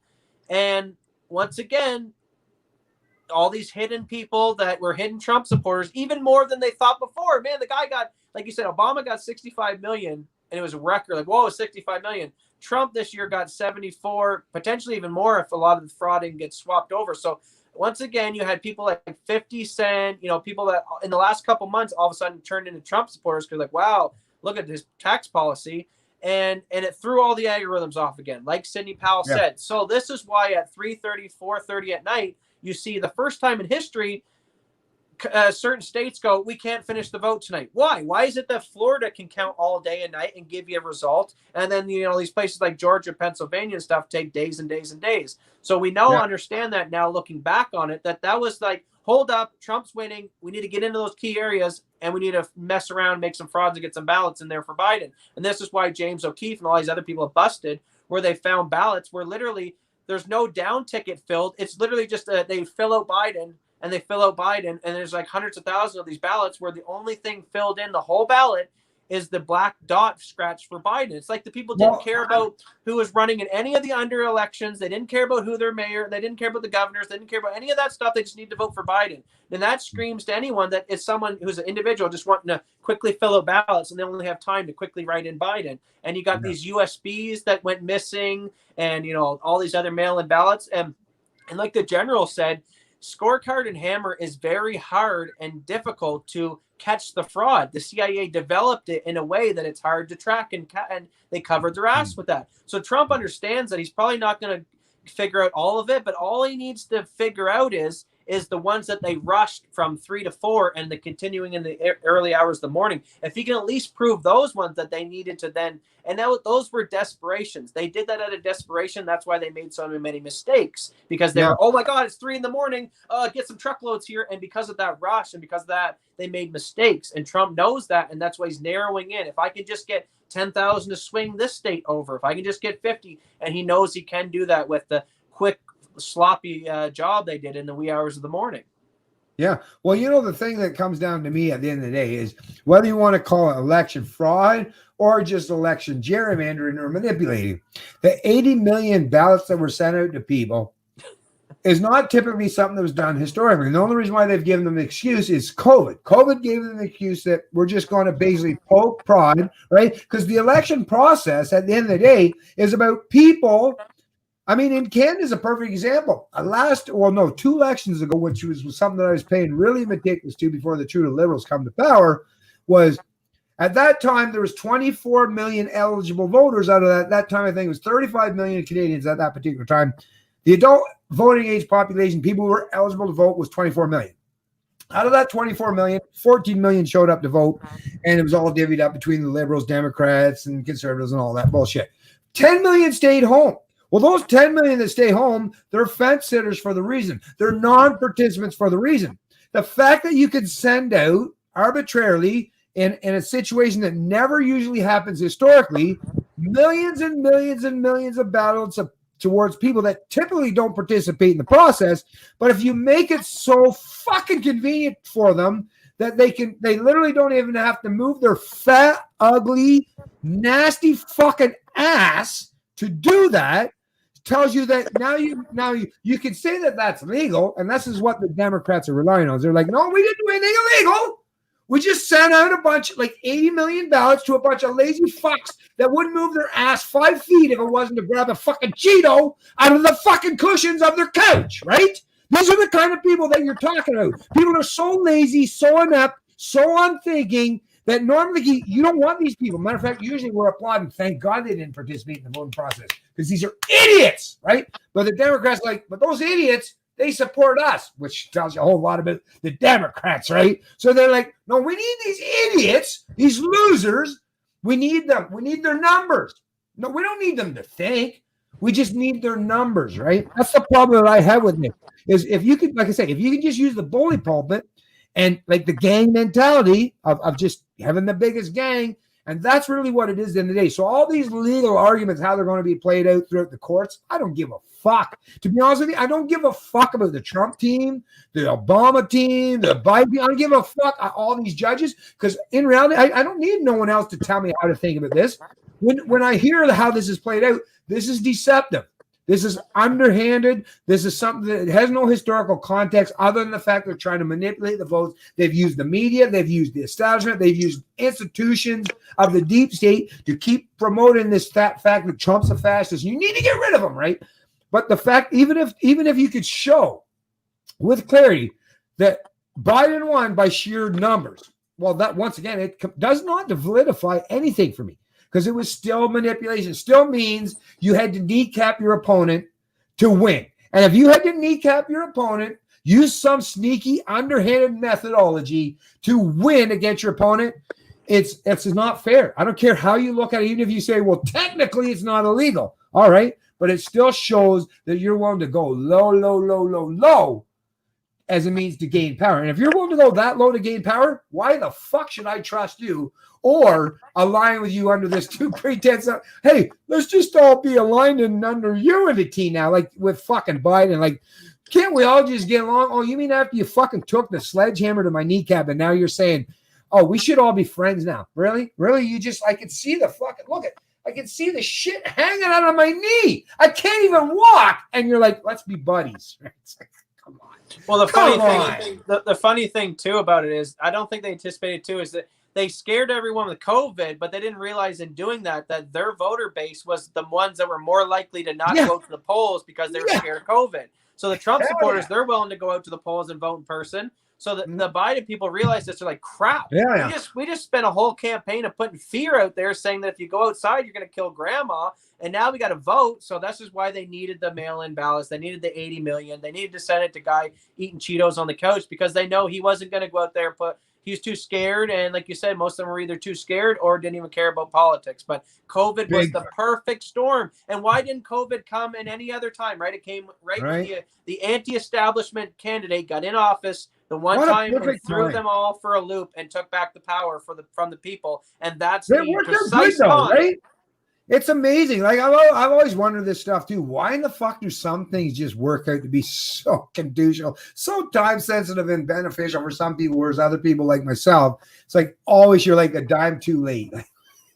Why does that happen? I have no fucking idea, man. I really don't. But that does to me. I believe the general. When a general with that many stars on his chest say, "Listen, we can secure Afghanistan." Go on a rant, Matt. I gotta go check the door once time. I gotta check the door one more time. So go on a rant because I can still hear you because my speaker turned up loud. I want to see because I think there might have been something at the door. But anyways, go on a nice wicked rant, and I'll be right back.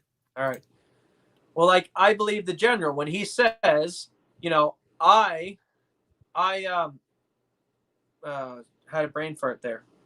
When the general says that he believes that it was stolen that night, I'm going to believe him. Why? Because he's been in place. These generals have probably firsthand knowledge of using hammer and scorecard. And, these guys would know the best. And it, like I say this is a warning. trying to get the message out to the deep staters who want to go through with this, or the young Turks who want to promote, General Flynn's nothing but a conspiracy theorist. These generals, I tend to believe what they're saying. Now, you cannot believe it, that's fine, but they believe it in their hearts. So I've realized that when these generals believe this in their hearts and they're willing to fight and die for it, right? They're willing to go overseas and fight and die in Afghanistan. You think they're not willing to fight and die for their own country here at home where their family lives and their children go to school? So you're playing a dangerous game here. And back to what Flynn said also about, we can spend millions of dollars securing Afghanistan's election, but yet we can't secure the election here in America. So like he said, it's obviously done on purpose. We know this. The deep state has been in power for so long. Hillary Clinton's husband, Bill Clinton, and then before him is the father Bush, and then after Clinton, it's been these certain families who have passed the power on amongst themselves for generations and generations. And Trump came in and ruined that, and they used all that power and influence to enrich themselves, right? And people need to realize, when you ask people, what would you do for $10,000? Some people have different variants, and we always like to say everyone has a number.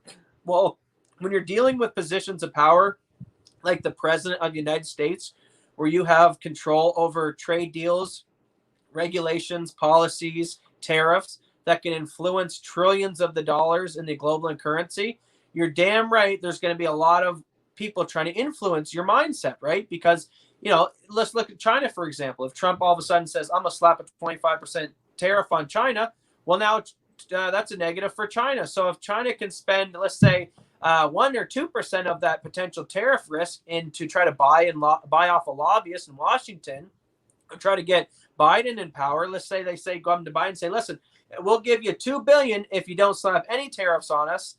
That's a lot cheaper to pay for the $2 billion to buy Biden off than letting Trump win the election and then potentially being out millions or trillions and trillions of dollars through these tariffs. So people need to realize that there's a lot of money and power at stake, and you're damn right when there's that much money and power at stake, people are willing to lie, cheat, blackmail, steal, murder, kill, everything you see in the movies, the James Bond stuff. Yeah, they're willing to do that type of stuff to make sure that they can control power. Gosh. And most of the general public, I want to empathize with them. Even my father right now, he was working a lot of long hours in his life, and it made him so he lose opportunity and time to really dig into all this research. Some of these things that I played were clips out of hearings that were maybe 3-4 hours long that I listened to. And I understand the general public can't sit down every day and consume 3 to 8, 10 hours worth of material to try to understand clandestine operations and how the military is running the work in the elections and all this type of stuff. Which is why trust matters so much, right? That's the thing. Which is why I've spent so many years building up my trust and my my credentials to people, because I get it. I've been in that position, just like Matt's pointing out to you now. Listen, most of us, I would say the overwhelming majority of us in any population, we don't have the fucking ability. We're never afforded the opportunity, mostly, to take entire fucking, decades of our lives to spend just fucking digging into the nuance of propaganda and news media and all this bullshit that's fucking bantered around all the time. But for those of us that do, and we're willing to be honest and forthright and properly inform you, do you know what a fucking slapping in the face it is when we've put all this work and effort in, only to be basically derided, insulted, and then for you folks, especially the masses, to accept what our opponents, the rhetoric they espouse, the insults that they fucking land-based us with. You know how fucking infuriating it is to have to constantly put up with the fact that I've been nothing but 100% honestly with you people. Honest every time I've ever said anything, and sometimes at my own detriment. Look at my own fucking YouTube channel. I've caused my own harm by being 100% honest with people, that even right-wingers and left-wingers. Like, I won't coddle you. I won't give you I won't soothe you with bullshit lies. But that should never be a reason or excuse to ignore what I've got to say. The fact that I'm willing to tell you those cold, hard truths should actually give you the reason to raise my level and your appreciation for the fact that there's at least a few of us out there that are willing to tell you those cold, hard truths, even when you don't want to hear them. That's the part I think that bothers me the most, is people like myself, people like my son. We work very, very hard And all we want at the end of the day is to give you some information to challenge your preconditions and your preconceptions of what the world is, how it actually functions around you. There's lots of things to challenge your narratives, right? All I expect in the day is at least give us the fucking time of the day, at least think critically about this stuff. And then at the very least, we will have some semblance where we're going to have a conversation. And this is one thing I want to say before I tie my own end of this up is, and I don't mean for the stream, but my particular rant right now is, when you see someone in the CBC interviewing someone like me, then you'll know genuine dialogue is taking place. But when you hear every fucking piece of shit hack in the media, when they're saying conspiracy theorists, alt-righters, far-righters, but they never talk to any of these people, and they never give them the ability to air their grievances or what they genuinely have to say on the other side of that accusation or that fucking conversation. If nobody's on the other side of that conversation, it's just a bunch of people fucking throwing rhetoric and hurling insults, and there's nobody there to defend themselves.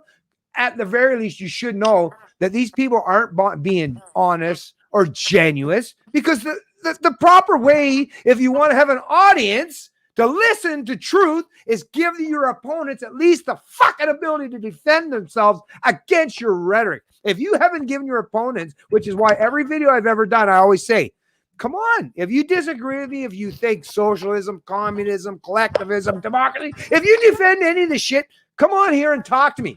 And everyone I've ever brought on my channel, and I've got hundreds of videos on my Canadian Libertarian channel, you'll see that every fucking video, every person I've ever talked to, even people that originally disagreed with me, watch how it plays out every single time, without one exception, folks. Not one exception. Not because I've set it up that way, but because that's how reality actually unfolds. Even people that think they're my opponents, once I've articulated what stance I take, very hard to stand against someone that actually says, I promote freedom. I promote free liberty. I respect you for being you. How it's very, like I say, people with liberty on their side, we have power beyond belief. But the reason why our opponents won't ever give us a voice is because they know how powerful truth can be. They don't want you to hear the truth. They don't even want to hear your truth being pushed back against them, because they know that's the minute their entire narrative destroys and folds over like a fucking deck of cards.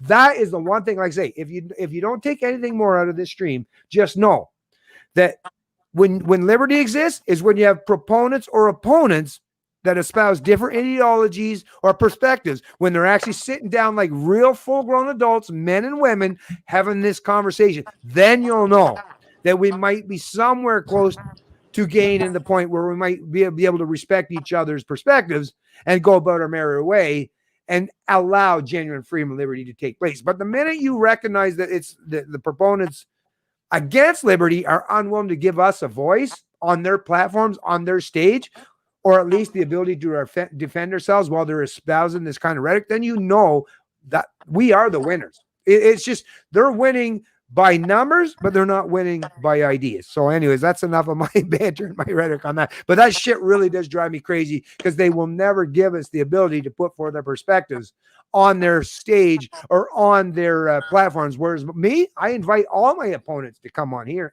anytime they see fit. Why? Because I'm completely comfortable in my position, in my stance. I'll give you an idea of how I approach some of the conversations with some of my friends. So let's say you get a friend who you try to float an idea in front of, maybe a news story, and they immediately give the propagandist response, or they give some kind of rebuttal. And here's a real life conversation of kind of what played out with me one time with a friend and how I like to talk to people. Right on. You would never go into a doctor's office and never done any kind of surgery in your life and argue with the doctor how to do open heart surgery on a person, right? You understand the value. Could you imagine, right? You understand that the doctor obviously has done more training, has took more time out in his life to understand how to do these things. The same way, you hire a plumber to fix your toilet, you hire a mechanic to fix your car. So you need to understand someone like me or my father who makes it their job or puts hours in a day to study this material, and maybe you only have, because you're working, you're running a house, you have children running around, and you're so busy, and you got maybe an hour to yourself every day to consume the news. Understand that you look at people like us as people who are experts in the field, and don't just so quickly, you're racist, or blow us off with propaganda rebuttals, and hear us out, because maybe if someone's put 8 hours into the day studying news and you only put an hour, they might know more than you. So I am confident in myself and my abilities and my research, but in the same breath, I don't go and debate Elon about how to design a Tesla. So that's out of my area of expertise. So right. Here's a situation for you. I say something to a guy and he says, oh, well, I heard so-and-so is different, or I heard Trump is racist. And I'd say, well, I asked the person, well, how many days in the week do you watch news? No, not really. I'm not a political person. I hardly watch news. Okay. And I say back to them, well, I live and breathe it. I literally like hours and hours and hours and hours a day. So considering we're on a friendly basis here, can you at least give me the benefit of the doubt that I may know more on the subject than you? It's not an ego thing. It's just knowing that, well, if I spent 9 hours, say, studying if Trump was a racist or not, and you read an article that he was, and maybe you should hear me out. And if you get the people who still don't want to hear you out and you approach it from that aspect, then you understand you're dealing with people who just have so much of an ego they don't even care. You could tell them that 2 + 2 is 4, but because their ego says it's 5, they'll never admit that it's 4, even though deep down they might believe it. Those people are useless feeders. Move on to the next one. It's the fence sitters. It's the people who are willing to hear you out. So if you run into people in the public, if you're in an elevator, if you're talking to a friend, a family, if you're out at a store, and you get that little bit of curiosity, that's where you can work with someone. But don't waste your time with the people who you say, well, listen, I put 8 hours today in studying this. Do you want to actually have a conversation? Nope, you're racist. I believe what I believe. Well, then don't bother with those people. And we're not going to need those people. We're going to take back freedom, the republic, and liberty without them. They're useless feeders. Oh, big time, Matt. You're just really saying some stuff that really resonates. And like I say, I hope it works for a lot of the people that watch this stream eventually, because these are so many important aspects. And it really, to me, it's so profoundly important. And it kind of bothers me that we have such a small audience because, like I say, we work so hard. But hey, it is what it is. So let's not get down into the negative aspect of it. But anyways, I was just trying to think about what we want, where we want to go from here. Is there anything else that you think that we should be talking about in terms of? So we get, and I totally see, especially after the evidence that you brought to light, in terms of the gerrymandering and all this bullshit in terms of the election. And like I say, I really hope so much, and not just for the American people and the American experiment, but for the rest of the fucking globe, man. I really hope that things play out, that liberty wins at the end of the day. And as far as I'm concerned, at this point in time, it could be absent Trump, but the only way, as far as I'm concerned, if it's absent Trump, it means the Libertarian Party of the U.S. has gained power. But at this particular time, the only way liberty has a chance, although once again, that's short-term thinking, actually. Liberty would have a chance if Trump gets if Trump gets to stay in power. But then there's another side of me that does this reflection of maybe 4 years of a Biden administration, although I don't want to deal with it. I can't even imagine how this is going to play out or unfold. But I'm starting to think, all these fucks that think they want Biden and they want collectivism and progressivism and authoritarianism, I guess just like your kids that think that they want something that's bad for them, right? It's like, maybe you should give them what they want. I don't know. Maybe give them an extra dose of what they want. Maybe let them go full on retard with their thing. And maybe that'll be the way they'll give us a backstop, so that then they'll pivot towards liberty. Once again, I'm just pure speculating here, but let me give a rebuttal to that. So yeah, the only downfall to I probably need it. Yeah, the only downfall to taking that route is it may get you quicker to the principles of liberty, but unfortunately, taking that route means people like me and you end up in gulags majority of the time. We usually won't end up in gulags, Matt. Me and you, we won't end up. We'll probably be in shallow graves. Yeah. But I know I won't be in no gulag. I'm just saying, usually when the communists, for sure, but a gulag, hell no. No, you're never going to get me to the gulag, because I'm going to do something before we ever get to that point. So anyways. No, but what I'm saying is, if Biden gets in, the lockdowns. I don't work in gulags. Yeah, but no, what I'm saying is, if Biden gets in for another and beats Trump, and all these disenfranchised patriots feel like it was stolen from them, that's going to lead to a lot more bloodshed in the Civil War. That route versus Trump gets in, does what he needs to do, puts the clandestine operations in effect, gets the military to round up and indict the people who are responsible for a lot of this stuff. And most of the Antifa types and stuff will probably go back to their mommy's basement for 4 years and be keyboard warriors. I doubt they'll cause a little ruckus. They'll rough up downtown. They'll bust up some stores. But I worry that, like you said, if it goes Biden in and it's the Patriots who feel disenfranchised, that's a lot of bloodshed, and I don't want that route. So I think don't as either. much as it'll get a lot of people maybe stirred As up much into as it more would give liberty. me something to do, Yeah. as much as the boredom would completely subside, and it'd be like, listen, this is the thing that our opponents don't realize. It's like people like me that love not just competition, but I love everything that's daring, everything that's scary, all those things that the leftists are like, oh, I'm so. It's like, what you people, my opponents don't realize that I fucking live off of that shit, man.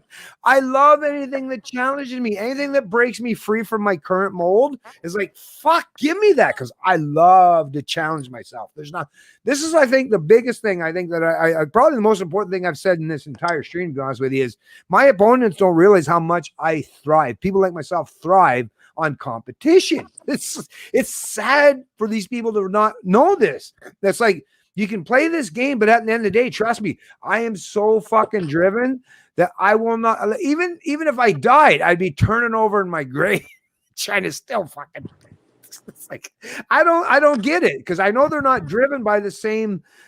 Well, I mean, just like a rat backed in the corner. What? Even that little rat, tiny little fucker, but watch how fucking crazy that other thing will fight. It'll punch so above its weight to be like, what the fuck? Are you sure that's not a fucking dinosaur? Right? But this is what I mean. People that are backed in a corner and the only thing they have to gain their freedom is to fight like there's no end, like there is no tomorrow. It's like, once you place people in that position, do you not realize that that's what you're going to get? And all right, no, but I'm not joking around here though, but I can punch pretty good. So if you back me in a corner where the only thing I have left at my disposal is to fight my way out, it's like, now you've placed me in the position though, even though I'd never wanted to be that, I'd rather just do my thing. See, what people like myself have taught ourselves over the years is I have this ambition. I have this thing that's fucking constantly here. But what I do normally is I like racing my bikes, my cars, my four-wheelers. That's the thing that gives me my ability to to alleviate my competitive side, and I can keep that side of me in check. But now you've eliminated all these abilities for me to keep my competitive side at bay, where I'm being a reasonable human being, and you're ramping up to the point where it's like the only thing I have to can be competitive with is might makes right. It's like, okay, I guess, but trust me, you'll fucking lose on that fucking equation every single time. And even if I lose, I'm willing to accept the fact that I lost, even if it means I died, but I've died doing something I fucking love. I'll die with a heart on, folks. Just like when Mike Tyson was saying when he likes to, right? And it's like when someone fucks with me, and it's like, it's the same with me. That's my mindset too. And I know some people get disturbed hearing this stuff, but if you fuck with me, I fucking love to fight a good fight. There's nothing I love more than fighting a good fight, especially when I know I'm on the side that I deem, at least in my mind, right? Whether you might disagree with me or not, in my mind, I'm on the right side, motherfucker. So you might, and I know you fuckers think the same way, but like I say, you're 98 pounds, I'm 200. And I've fought so many times in my past that I've built up a lot of resilience. I've got scars. I've got scar tissue all over my body. So it's like, who's going to work out better with that? Those of you fucks that spend your entire life in academia, right? Never got your hands dirty. Your fingernails are perfect, right? It's like, who's going to win? I don't know, like I say, but we're going to find out in the long run game. Like I say, this is all going to unfold, and these fuckers are going to realize just how detrimental, how stupid it was. And the reason why we make these videos is for the people that are following the dipshits. For the people that are following the collectivists, I know they're trying to promote this stuff where you can punch way above your weight, that even though you're 98 pounds, that you're somehow, they're trying to tell you that you're like 300 pounds, right? Well, you're really not. Well, a lot of people, majority of people, under high pressure environments crack, and a lot of, materials in the natural world crack under high pressure. But there is this thing that diamonds form under high pressure. So, there's certain people like the General Flynns and stuff, and the normal people who would crack under pressure, that these truly rugged individual men who actually form into diamonds. And like you said, under that pressure, become even more honorable. We're the diamonds in the rough, baby. Exactly. So, and isn't it funny? Let's just segue. Isn't it funny? Remember how the media was floating around. Like Hillary was saying, you know, don't concede Biden if Trump wins. So they were already prepping the floor for that. And then there was one anchor I remember who even said, because Trump kept saying red wave, red wave, red wave. And the media kept saying back at him, oh, don't worry, guys, there's going to be a red wave, but it's actually going to be a mirage. And then later on the night, the votes are like, they literally were telling you. This is what General Flynn's saying. When your enemy talks to you and your enemy tells you his plan, you better listen. So this is why Alex Jones is, me and my father, and, you know, people at the Gateway Pundit and all these other different reporters and journalists, we know what's happening because literally these deep staters, the Hillary Clintons, they tell you, they say, don't concede. The red wave is going to be a mirage. Don't worry. And you have all these other people who work for Hillary Clinton's stuff saying they basically admit that, oh, we had it all in. We're going to rig the thing. So it's so in your face now. And that's why I think there's no putting the genie back in the bottle. I don't think now that Trump's going to get in for another 4 years, which I think he is going to get in.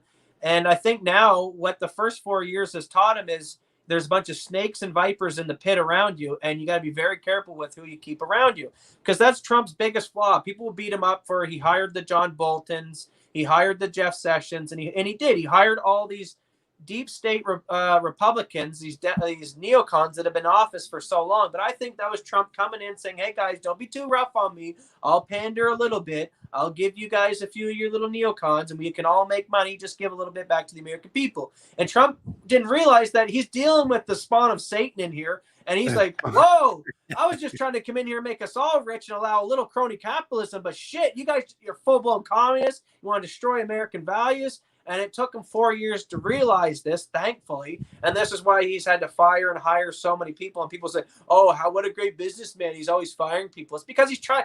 He's getting these people come to him in probably the interview room and say, Mr. Trump, we love America. America's the best thing in the world. We want to be your friend. And they hire him. And then behind closed doors, they're like, how can we destroy Trump? Do anything we got to do. So he's starting to figure out that, oh, my God, I can't trust people when they come in the office here and tell me these magical things. And then when they get in positions of power, they don't do it. So what I see now is Trump has realized all of this.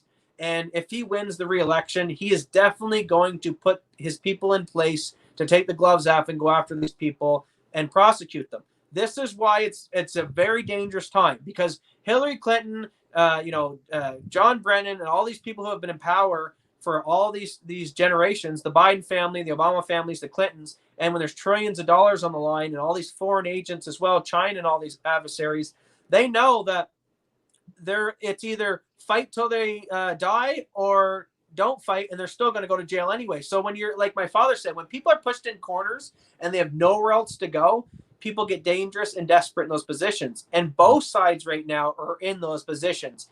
The left and these deep state Democrats, as Trump, gets closer and closer to the indictments, they're going to get more and more desperate. So if everyone thought 2020 was exciting so far, hold on to your hat, because, when the indictments start coming, that's when things are going to get really desperate. But I hope Trump needs to realize that at the end of the day, I kind of think, though, when I look at these Rothschilds or these Hillary Clintons, when you actually look them in the eye, they're pretty weak individuals. Yeah, they get their minions to go out there and fight the wars. Rhetoric. But if you punch them right in the face, they would crumble in a second because they're super weak individuals. So what I'm hoping happens is they've got away with so much for the last 50, 100 years, and nobody's ever been indicted, then I'm hoping that as soon as Trump indicts one or two, maybe Hillary, pick a few that are send a big message. I'm hoping the rest of them just run coattail, because that's the first time in history that someone's actually put them in a jail cell and they're like, oh my God, wow, we could actually face jail time. And then I don't think they're actually as brave as they think and act they are.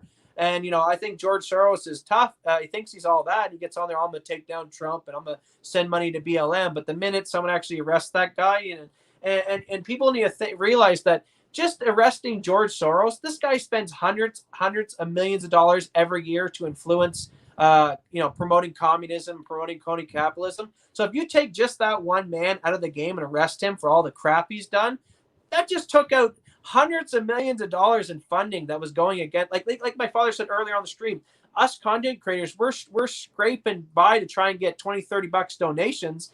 And then here you got George Soros, who's like, here's 100 million, here's 100 million, here's 100 million, promote communism, take down America. So the left is very funded and they're very efficient.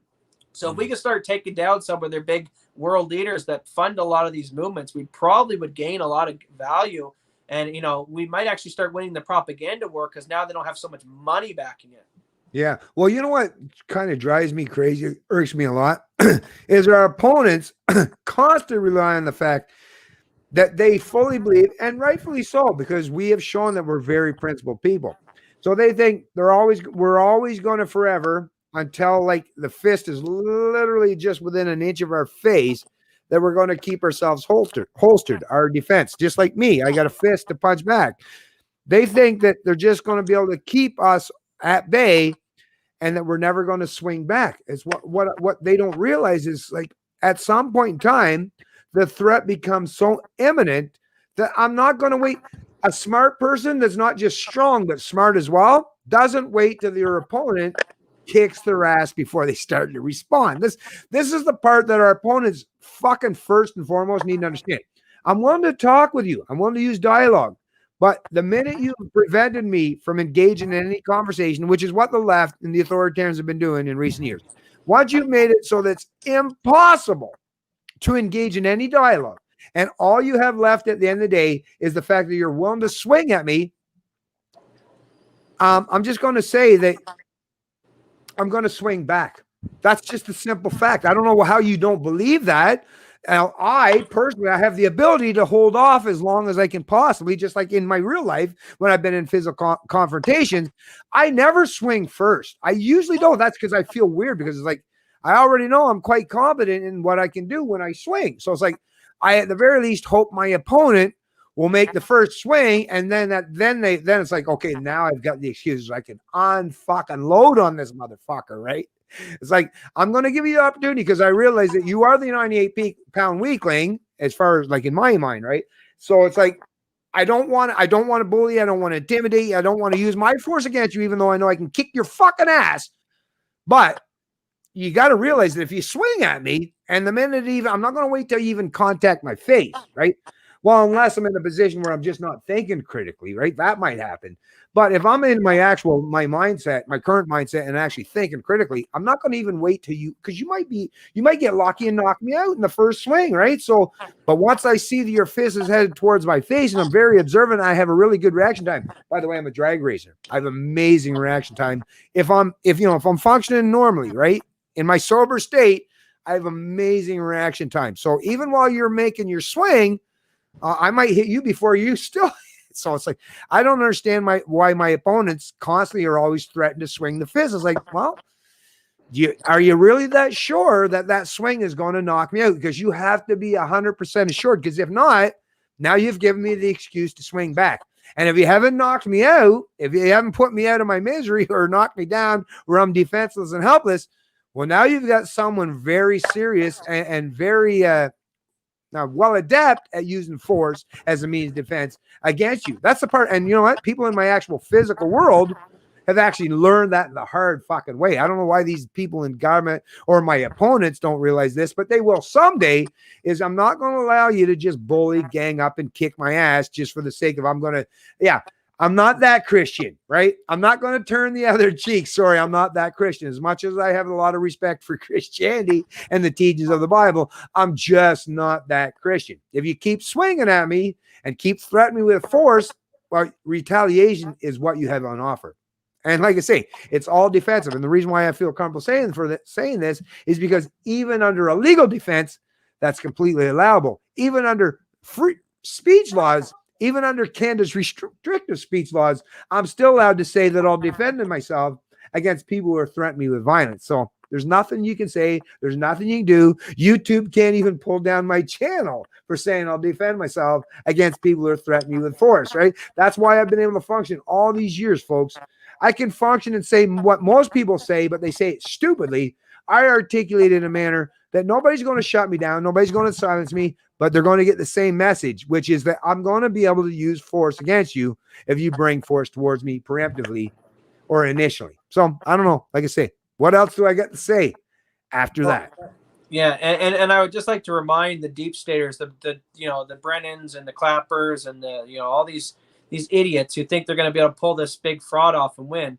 Do you really think General Michael Flynn and this other general in Pennsylvania and the other retired Army generals, do you really think they're going to get into a shooting match with local law enforcement? Are you kidding me? Come on.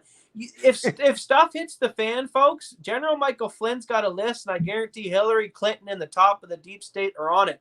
We know now, unlike before, who the puppet masters are. I am not going to go and worry. If I'm playing a chess match, I'm not worrying about the pawns because I can take the whole game by taking down the king, right?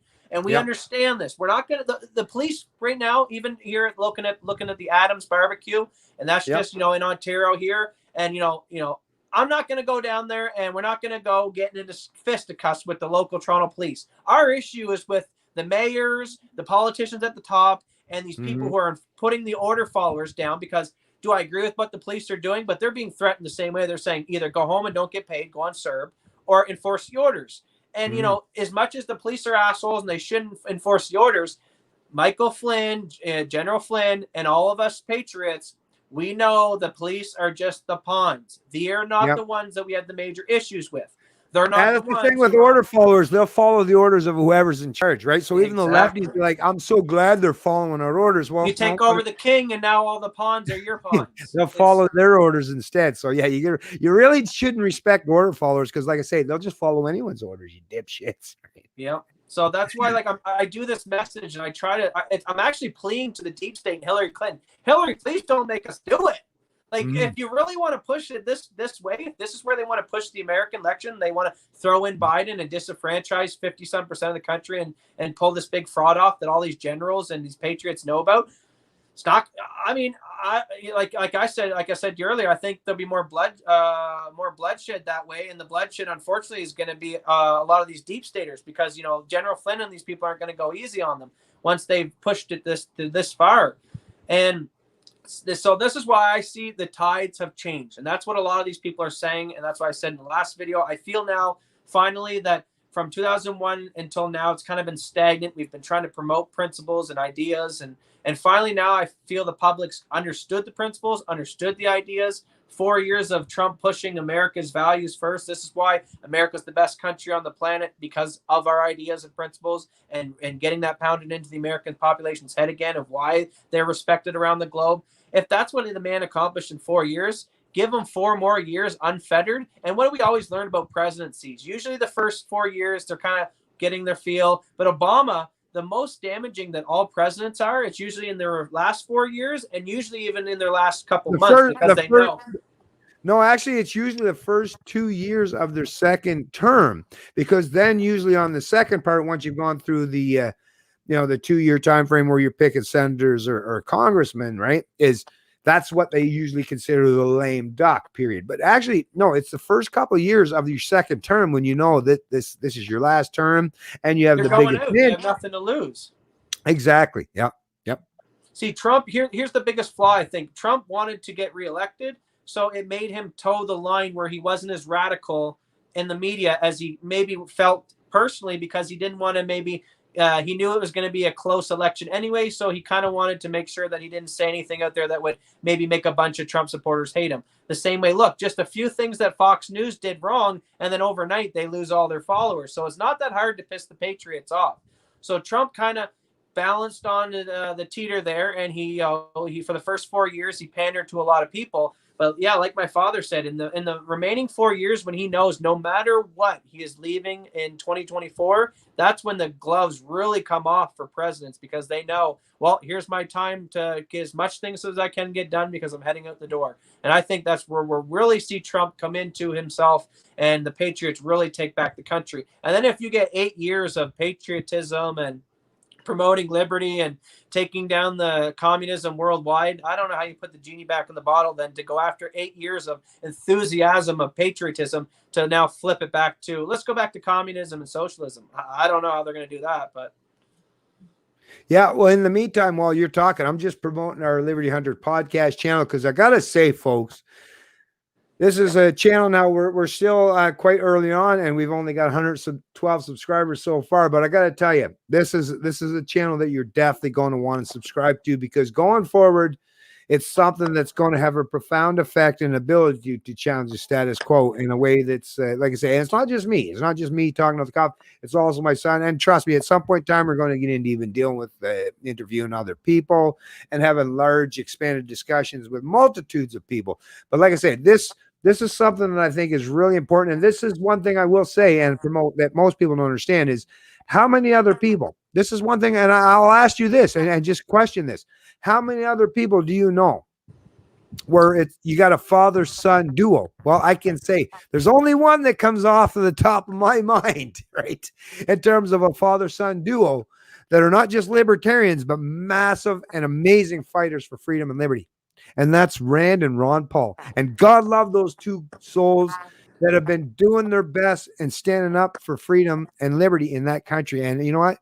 Me and my son Matthew are picking up that mantle, and we're doing that in this country, this place we call the Great White North in Canada, right? We've lacked this. That's one thing Canada's lacked. You know, we've got lots of resources at our disposal. Canada is a land of resources, but the one resource this land has been absent and didn't have up until now, but they fucking have it now, is a father and son duo in this country who are willing to not just stand for the philosophy and the liberty, but to fight staunchly to defend them. And, you know, this is a really important thing. And not many people have that on offer to say or suggest. And if you disagree with what I got to say, then just point out all these other father and son duos or teams that are putting themselves out there personally to stand in defiance against the establishment, the status quo, for the sole purpose of defending individual rights, freedoms, and liberty. I'll ask you that, folks. This is a very amazing channel, even though we're not necessarily recognized as of now. But trust me, time is still unfolding, and there's still lots of time for what our message is to resonate with a whole substantial portion of this population. So if you haven't already, please hit the subscribe button. And if you hit the subscribe button, don't stop there. Make sure you click on that bell icon and get yourself notified of all of our uploads, because you have the option to get notified of basically no uploads, some uploads, or all. And if you hit the all, guaranteed 100%, you're going to get notified every time that we create and initiate a brand new live stream, and guaranteed that you're going to hear information that you're not going to hear from too many other sources on this planet or in this country. So please take the opportunity, like I say, to get on board early and start supporting this channel, because like I say, our prominence, our presence, and the acknowledgement of what we stand for is going to become more prominent over the years, over not just actually days, weeks, months, but like I say, over the years. Because freedom, at the end of the day, no matter who you are or what side of the political aisle you resonate or align with, freedom is what matters most. So please get on board, and like I say, help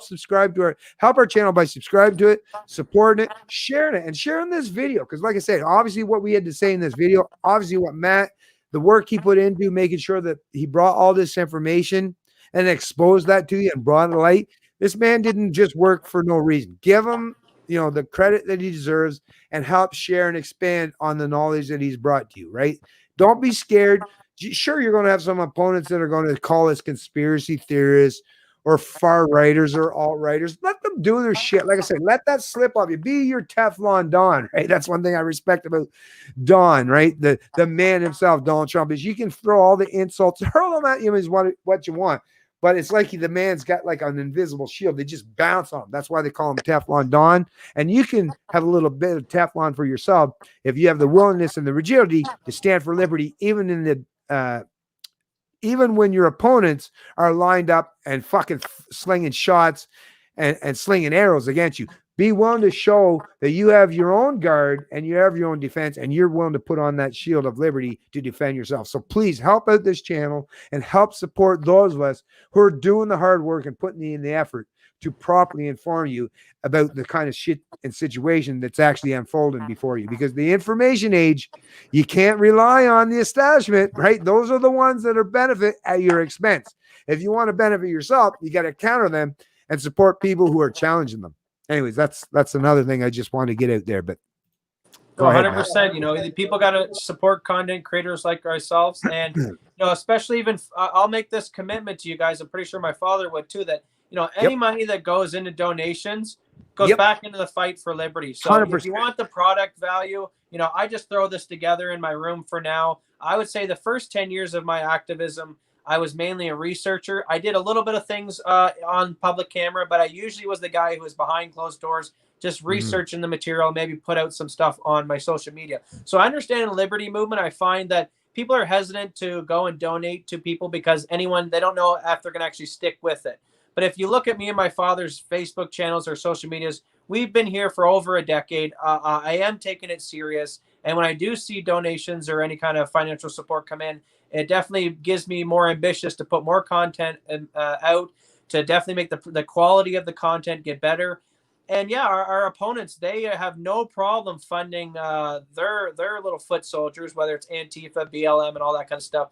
So we need to put our money where our mouth is. And another thing that I've taken on the task of doing is I also have a channel on Rumble and BitChute. Now, what I'm doing over there and what I can't do on YouTube over here, because a lot of the videos over there. Well, let's share that. Hey, we'll share those channels. Let's do that. Do you want me to share them? I sent you the link right now to my BitChute, and we can just read up my my Is it on on Facebook? Yeah, on Facebook. Okay, I'll check that right now because we got to get this stuff out to peeps. Okay, so I see there.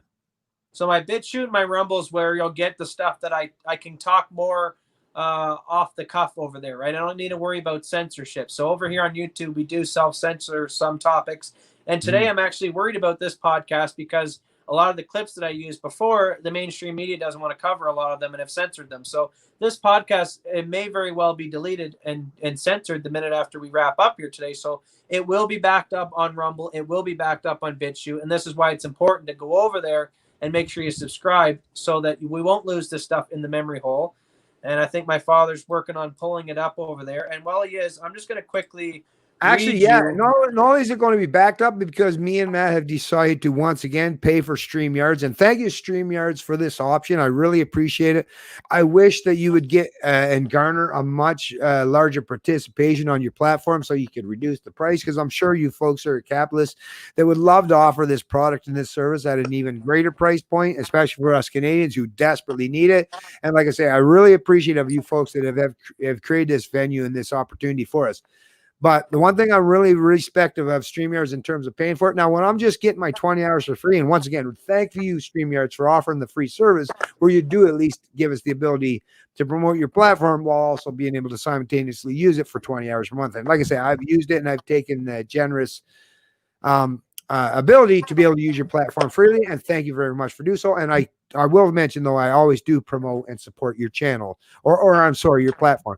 But now we have the ability, so even though this stream has the ability for YouTube to demonetize and delete it entirely, which me and Matt have already had to suffer in this channel. We've already had one of our videos completely deleted by YouTube. But you know what? With the fine folks at StreamYards, that will no longer happen, because now that we're paying for that service, and we'll definitely need some financial support to be able to continue to do that going forward. Now, this actual stream, it's being recorded in real time for us right now. And we have the ability to keep this on record, download it, and archive it so that nobody is going to be able to deny our voice or our ability to reshare and upload this on alternative platforms going forward. So thank you once again to the fine folks at StreamYard.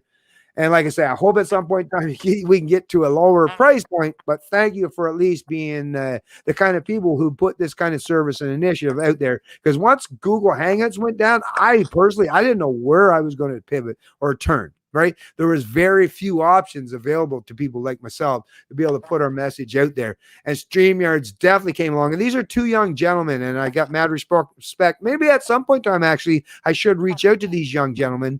I've had small conversations with them in the past and bring them on there and get maybe some of their thoughts why they brought this to the equation. And I would imagine there's probably something behind them is like, well, we just want to be able to give everybody a voice. And you know what? That's really what the internet is all about. The internet properly, in its original inception, was all about challenging the status quo of the establishment and giving everyone the ability to speak freely. Now, StreamYards is doing that, but we're seeing some of these other dominant social media platforms have now gone beyond that to the point where they're trying to like curate and editorialize what's allowed to be uploaded and shared on the platform. But fortunately, we still have alternatives out there, folks, and definitely just like me and Matt today, help support those who give us the voice to be able to do and say what we've got to say.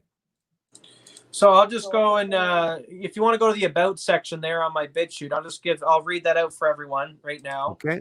Yeah. And to give any idea of what I'm trying to accomplish over here. So spreading the principles of freedom and liberty, non-aggression, and property rights. I'm a researcher and a journalist. With all the modern day book burning censorship by big tech, I worry that future generations will lose out on the thousands of hours of clips, episode, podcasts, and shows that we've all enjoyed. The same way we look back at the tragedy of the burning of the Library of Alexandria and all the history and hours of work and knowledge that was gone and lost during that fire, this channel will take up the task of archiving as much golden material as I can, stuff that I personally consume and enjoy. I will use clips from creators who are friendly to people using their material, and if I have something up that the original creator wants taken down, just let me know. My intentions is not to take credit for others' work, only to admire it, to spread it, and to archive it for future generations to see. If you have clips that have been chosen, it's flattery in its highest form.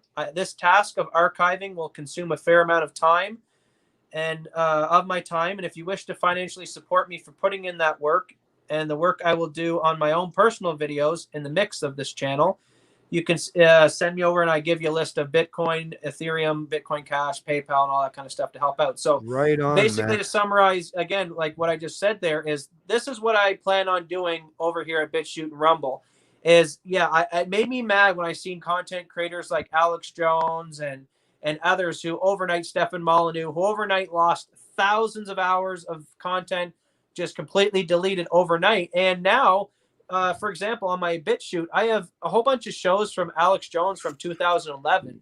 Now, that'll be great because I like to archive it from history so that people in 20, 30, 40, 50 years will be able to find that content and look at it. And you know, that's the goal over here. So, and if you look, I've already done 158 videos in 1 month. I have 93 subscribers and almost 13,000 views. So as you can see, 158 videos in 1 month averages about 5-6 videos a day. I'm very hungry. I'm ambitious. I want to do this work. And the financial support and sharing and growing of the subscription base will only encourage me to work even harder and more. And just look at my social medias as a track record that I'm just not coming out of this for the first time. I've been doing this for over a decade. I'm serious, and it's time to get the information out there. Yeah, and I'll just add, so I've gone even to my own channel because I've had my own channel a little bit longer than Matt, actually probably quite a bit longer, and I'll just add that I've got a fairly decent subscription base too, but I will just add this, I have not been uploading, as you can see, my last video was June 25th, 2020, and what it is there for a long time, BitChute was really difficult to upload to, the processing wasn't working at all, and because I live in rural New Brunswick, I had really, really hard times with my internet connection speeds, taking up, consuming like almost an entire day's worth of my internet speed, which I can't just give up nilly-willy because I need to be able to produce and promote and do my own thing. So it's been a while, but me and Matt have figured out, and now that we're paying once again for StreamYards, we can set up an RT something, whatever it is, P stream, hopefully. And we're trying to figure out, and if anyone else has any solutions on offer or are more privy in the knowledge in terms of BitChute, if you can help me and Matt in some way by helping explain to us to how I can make it so that my live streams, or our live streams, when we're doing live streams, whether it's on my Canadian Libertarian channel or on this Liberty Hunter podcast channel, where we can have redundancy so that it's uploaded automatically to BitChute, that would be great. It would really help us out tremendously. So like I say, if anyone out there understands, otherwise we'll just do the hard work. We'll put in the effort and figure out if we can. And once we figure out how we can upload our live streams on multiple platforms and channels or platforms such as BitChute, that we'll have this backed up. We'll have the redundancy so that even if some of the establishment platforms decide at some point in time they want to delete or cancel us, well, you'll always be able to find our content on social media platforms such as BitChute. So like I say, if you have the option or the ability to help us out in that regard, give us a little bit of insider information or some tips on what we can do to make that happen or that a possibility, please do help us. That would be greatly appreciated and respected. So I guess I'll just give my final statement. I think we're about 2.5 hours, probably a good time to wrap up now. Sounds good. So, the crux of the video, I hope you guys understand, I approached my father about this video the other night. And like I said, he didn't have much time to see a lot of the clips that you've seen put together. So it was kind of a way that I even got to walk him through the material today as well. That was great. It was really great. And I hope you guys all got to realize that when I come out here and you see me do these videos off the cuff and I start saying things about servers and stuff, most people think I'm crazy because they don't see the information that I've researched and laid out for you today. Maybe they missed today's video. Maybe they tune into tomorrow's live stream. If we do one tomorrow, I don't think we are. But if we do in the future, maybe I start saying these things and they wonder, well, where did that come from? Is Matt a conspiracy theorist?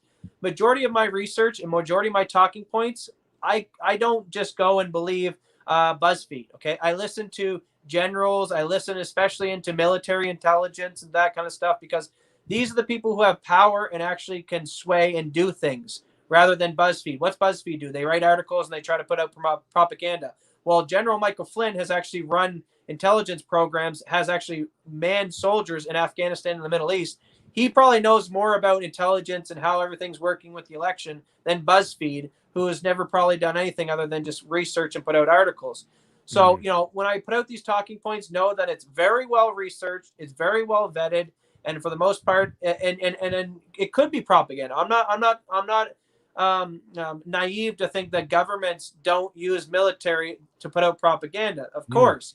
But you need to be able to weed through, is it propaganda from the good guys or the bad guys? And that's where you need to use common sense to research and understand, did what these generals say today make sense? To me, it made sense. And we laid out, how fluky it was that COVID came along and how fluky it was that all these things worked perfectly to set up an environment where we are today, where COVID just screwed the election and all the mail-in ballot stuff. So, I like to say, when stuff like that happens, look to who benefited the most and who had the highest motive. And, even CBC posts their own article saying that, wow, it's crazy. All the billionaires during the pandemic, all of their net worth seemed to all rise up, but all the small businesses got crushed. Maybe, I'm just saying maybe it was done on purpose. Maybe it was a consolidation of wealth. And, you should be able to have these conversations and float them around. And that's what this channel will all be about. And we won't censor anything over here. And I'm the type of person that I realize that this video very well today could be taken down. But what I like to do is the whack-a-mole approach. And that's why I call myself a digital soldier.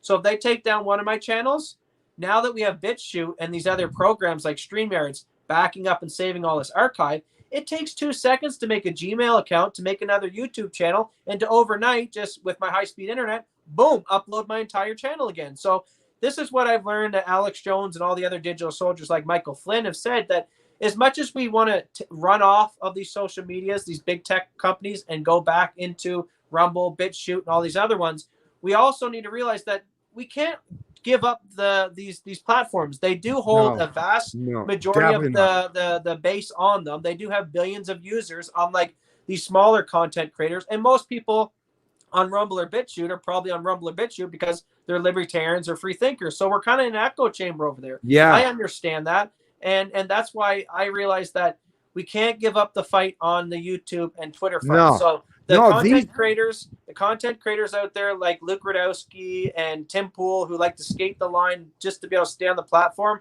I totally get what they're doing. Yep. But also, guys, use some military tactics on the side front. Make some fake sock puppet accounts like the Russian troll bot farms did, right? And just start putting out information on these burner accounts. And if they take it down, so what? Make another one. And that's what we need to do. Every time they, like, for example, the Mike Tyson and John Jones fight the other night. Now, they tried to take it off YouTube, but there was constantly so many streams popping up all the time that people were watching the fight for free because, people were willing to stream it off their phones and willing to take the risk of the content being taken down. But at least during that period, you got to see it. So people need to take the same approach to activism. So if they take down your Twitter account, that's fine. Make another fake profile and still continue to get the information out. Because if we concede, if we all go to Rumble, we all go to BitChute, none of the information gets to these fence sitters over on these platforms. So be a digital soldier, strap up. Yeah, it's understandable not to risk your big channels, but that doesn't mean you can't use VPNs and other technologies and sock puppet accounts to get out the information on these platforms. Yeah. Yeah. These dominant social media platforms such as YouTube, Twitter, and Facebook, they are the proverbial town square in terms of online, folks. So yeah, I mean, that's the thing. Think about it. Just run this perspective in your mind. You might be able to find some corner off somewhere where your fellow like-minded people will congregate to and listen to what you got to say. But once again, you're only preaching to the choir. You're only creating an echo chamber. The reason why I choose to be dominant on these social media platforms and why I even try to adhere to their fucking restrictive, very cumbersome rules. And people are like, trust me, it's not because I'm just one of those people that are just willing to bow down to them. Hell fucking no. As you know, I challenge them on a regular and continuing basis. Matter of fact, I piss them off probably on a bit. But what it is that when they're going through their little fucking scripts and their details in terms of their terms of service, they're like, shit, the guy's still adhering to our rules. We can't shut him down. We can't silence him. We can't cancel him. That's a good thing, folks. That means I get to stand in the middle of the fucking town square. And even though right now, currently, only a few people have gathered around listening to me, I still have the bullhorn. And trust me, if I still have that bullhorn and my voice keeps resonating with more and more people, well, that town square, like I say, gives me access to a multitude and millions of people. And actually on the global stage, billions of people. Facebook, YouTube, we have access to billions of people in the day. So no, I'm never going to do anything. Of course, I'm going to keep redundancy. Of course, I respect and I have a tremendous amount of appreciation for the fine folks at Minds, Gabs, ThinkSpot, Locals, all these other amazing or Telegram, or there's like I say, we have a plethora of alternative options out there just in case the time ever comes where we are genuinely completely rejected and no longer allowed to speak in the town square. We'll have that place where we can congregate to. But currently, until someone has completely fucking put the duct tape over my mouth, shut me down, or pinning me to the ground and choking me out, I'm going to continue to speak out on any platform that's allowed or allowing me to do so. And that's why I still want to be a dominant voice on some of these social media platforms. And I haven't given up completely on YouTube as of yet, and neither has Matt. So just please do what you can to support us.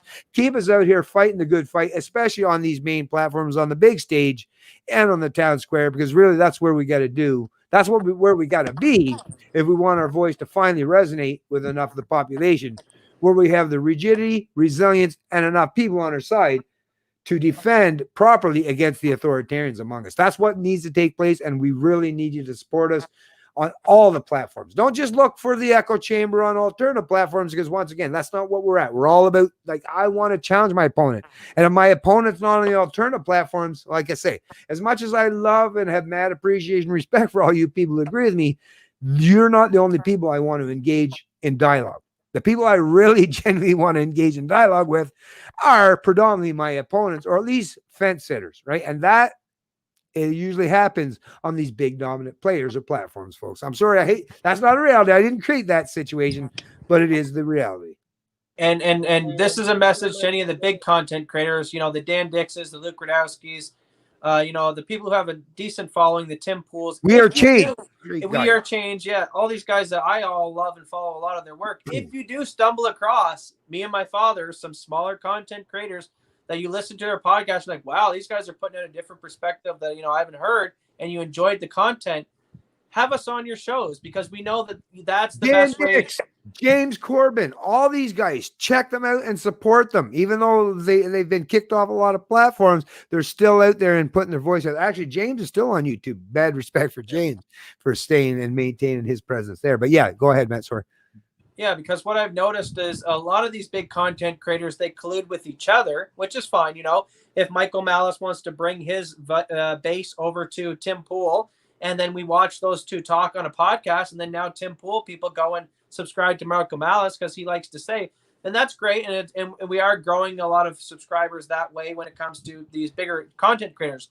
But I would encourage these big guys to also find the little channels, right? Yeah. It's those guys who That's what Dan Dix did. That's Yeah, what Dan Dix did back in the day. And once again, let me just give this one real quick shout out once again, because Dan Dix played a key and pivotal role in even giving my channel a decent presence at the time. And he did it was a top 5, what was it called? Top 5 Canadian YouTube truther video or creators or something. And I was actually pleasantly surprised, because I always followed Dan Dix and I listened to his stuff. And when I was watching, I was like, oh, who are these great people? Of course, I wasn't ever thinking it was going to be me. But he went through 5, 4, 3, 2, and some great people. And once again, I gave Rika, the Volunteers, another one was, I believe, was one of the ones that he attributed to.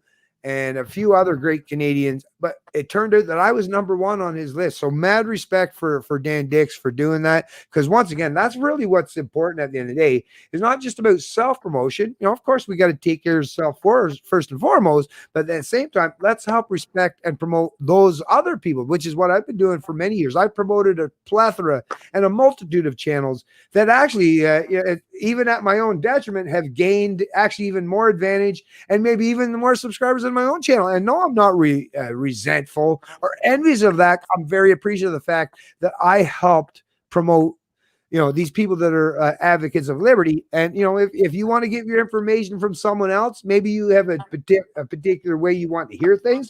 Listen, I don't care if you're hearing it from me, Dan Dix, or Luke Rudowski, or anyone else. As long as you're getting your information, or some of these small channels, as long as you're getting some truth and some information that counters the establishment or the status quo, then that's a good thing. That's a good thing, and help support these people, because really that's the only thing that's creating some genuine balance in this world where it seems to be so massively lopsided towards the authoritarians and the central planners.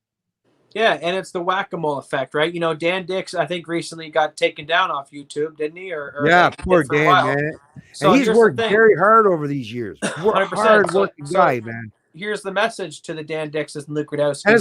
And his wife or girlfriend, I'm not sure if they're married as of yet, but Molly. Shout out to Molly, too, because she's another great... Anyways, go ahead, sorry.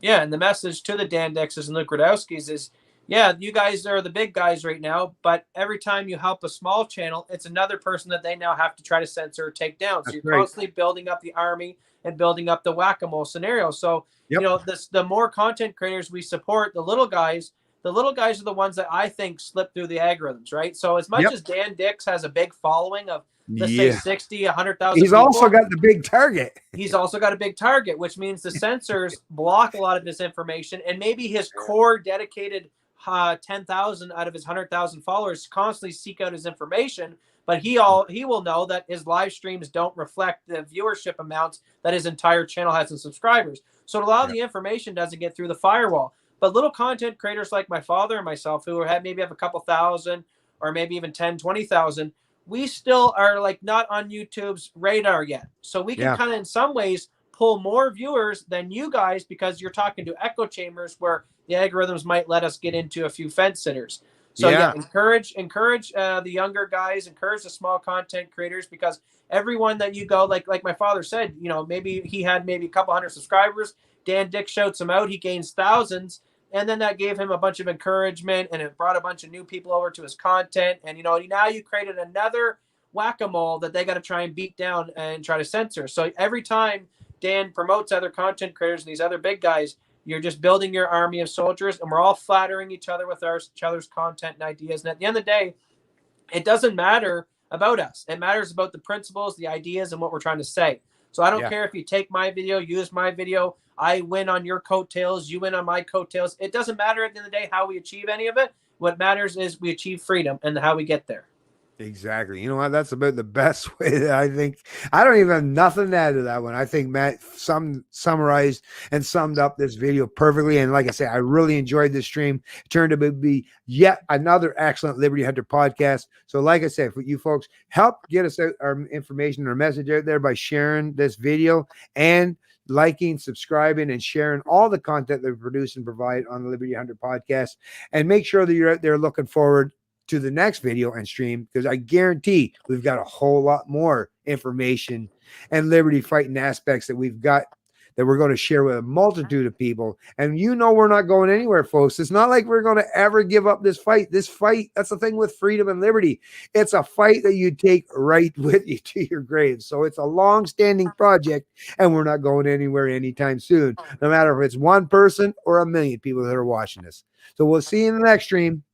And I'm going to enjoy the time in between, because I'm going to get up to speed and get more informed about more information. And so is Matt, to make sure that you're properly informed and understand what it is to be a free human being on this big old cold blue planet that we call Earth. All right. Salute you generals out there. Keep up the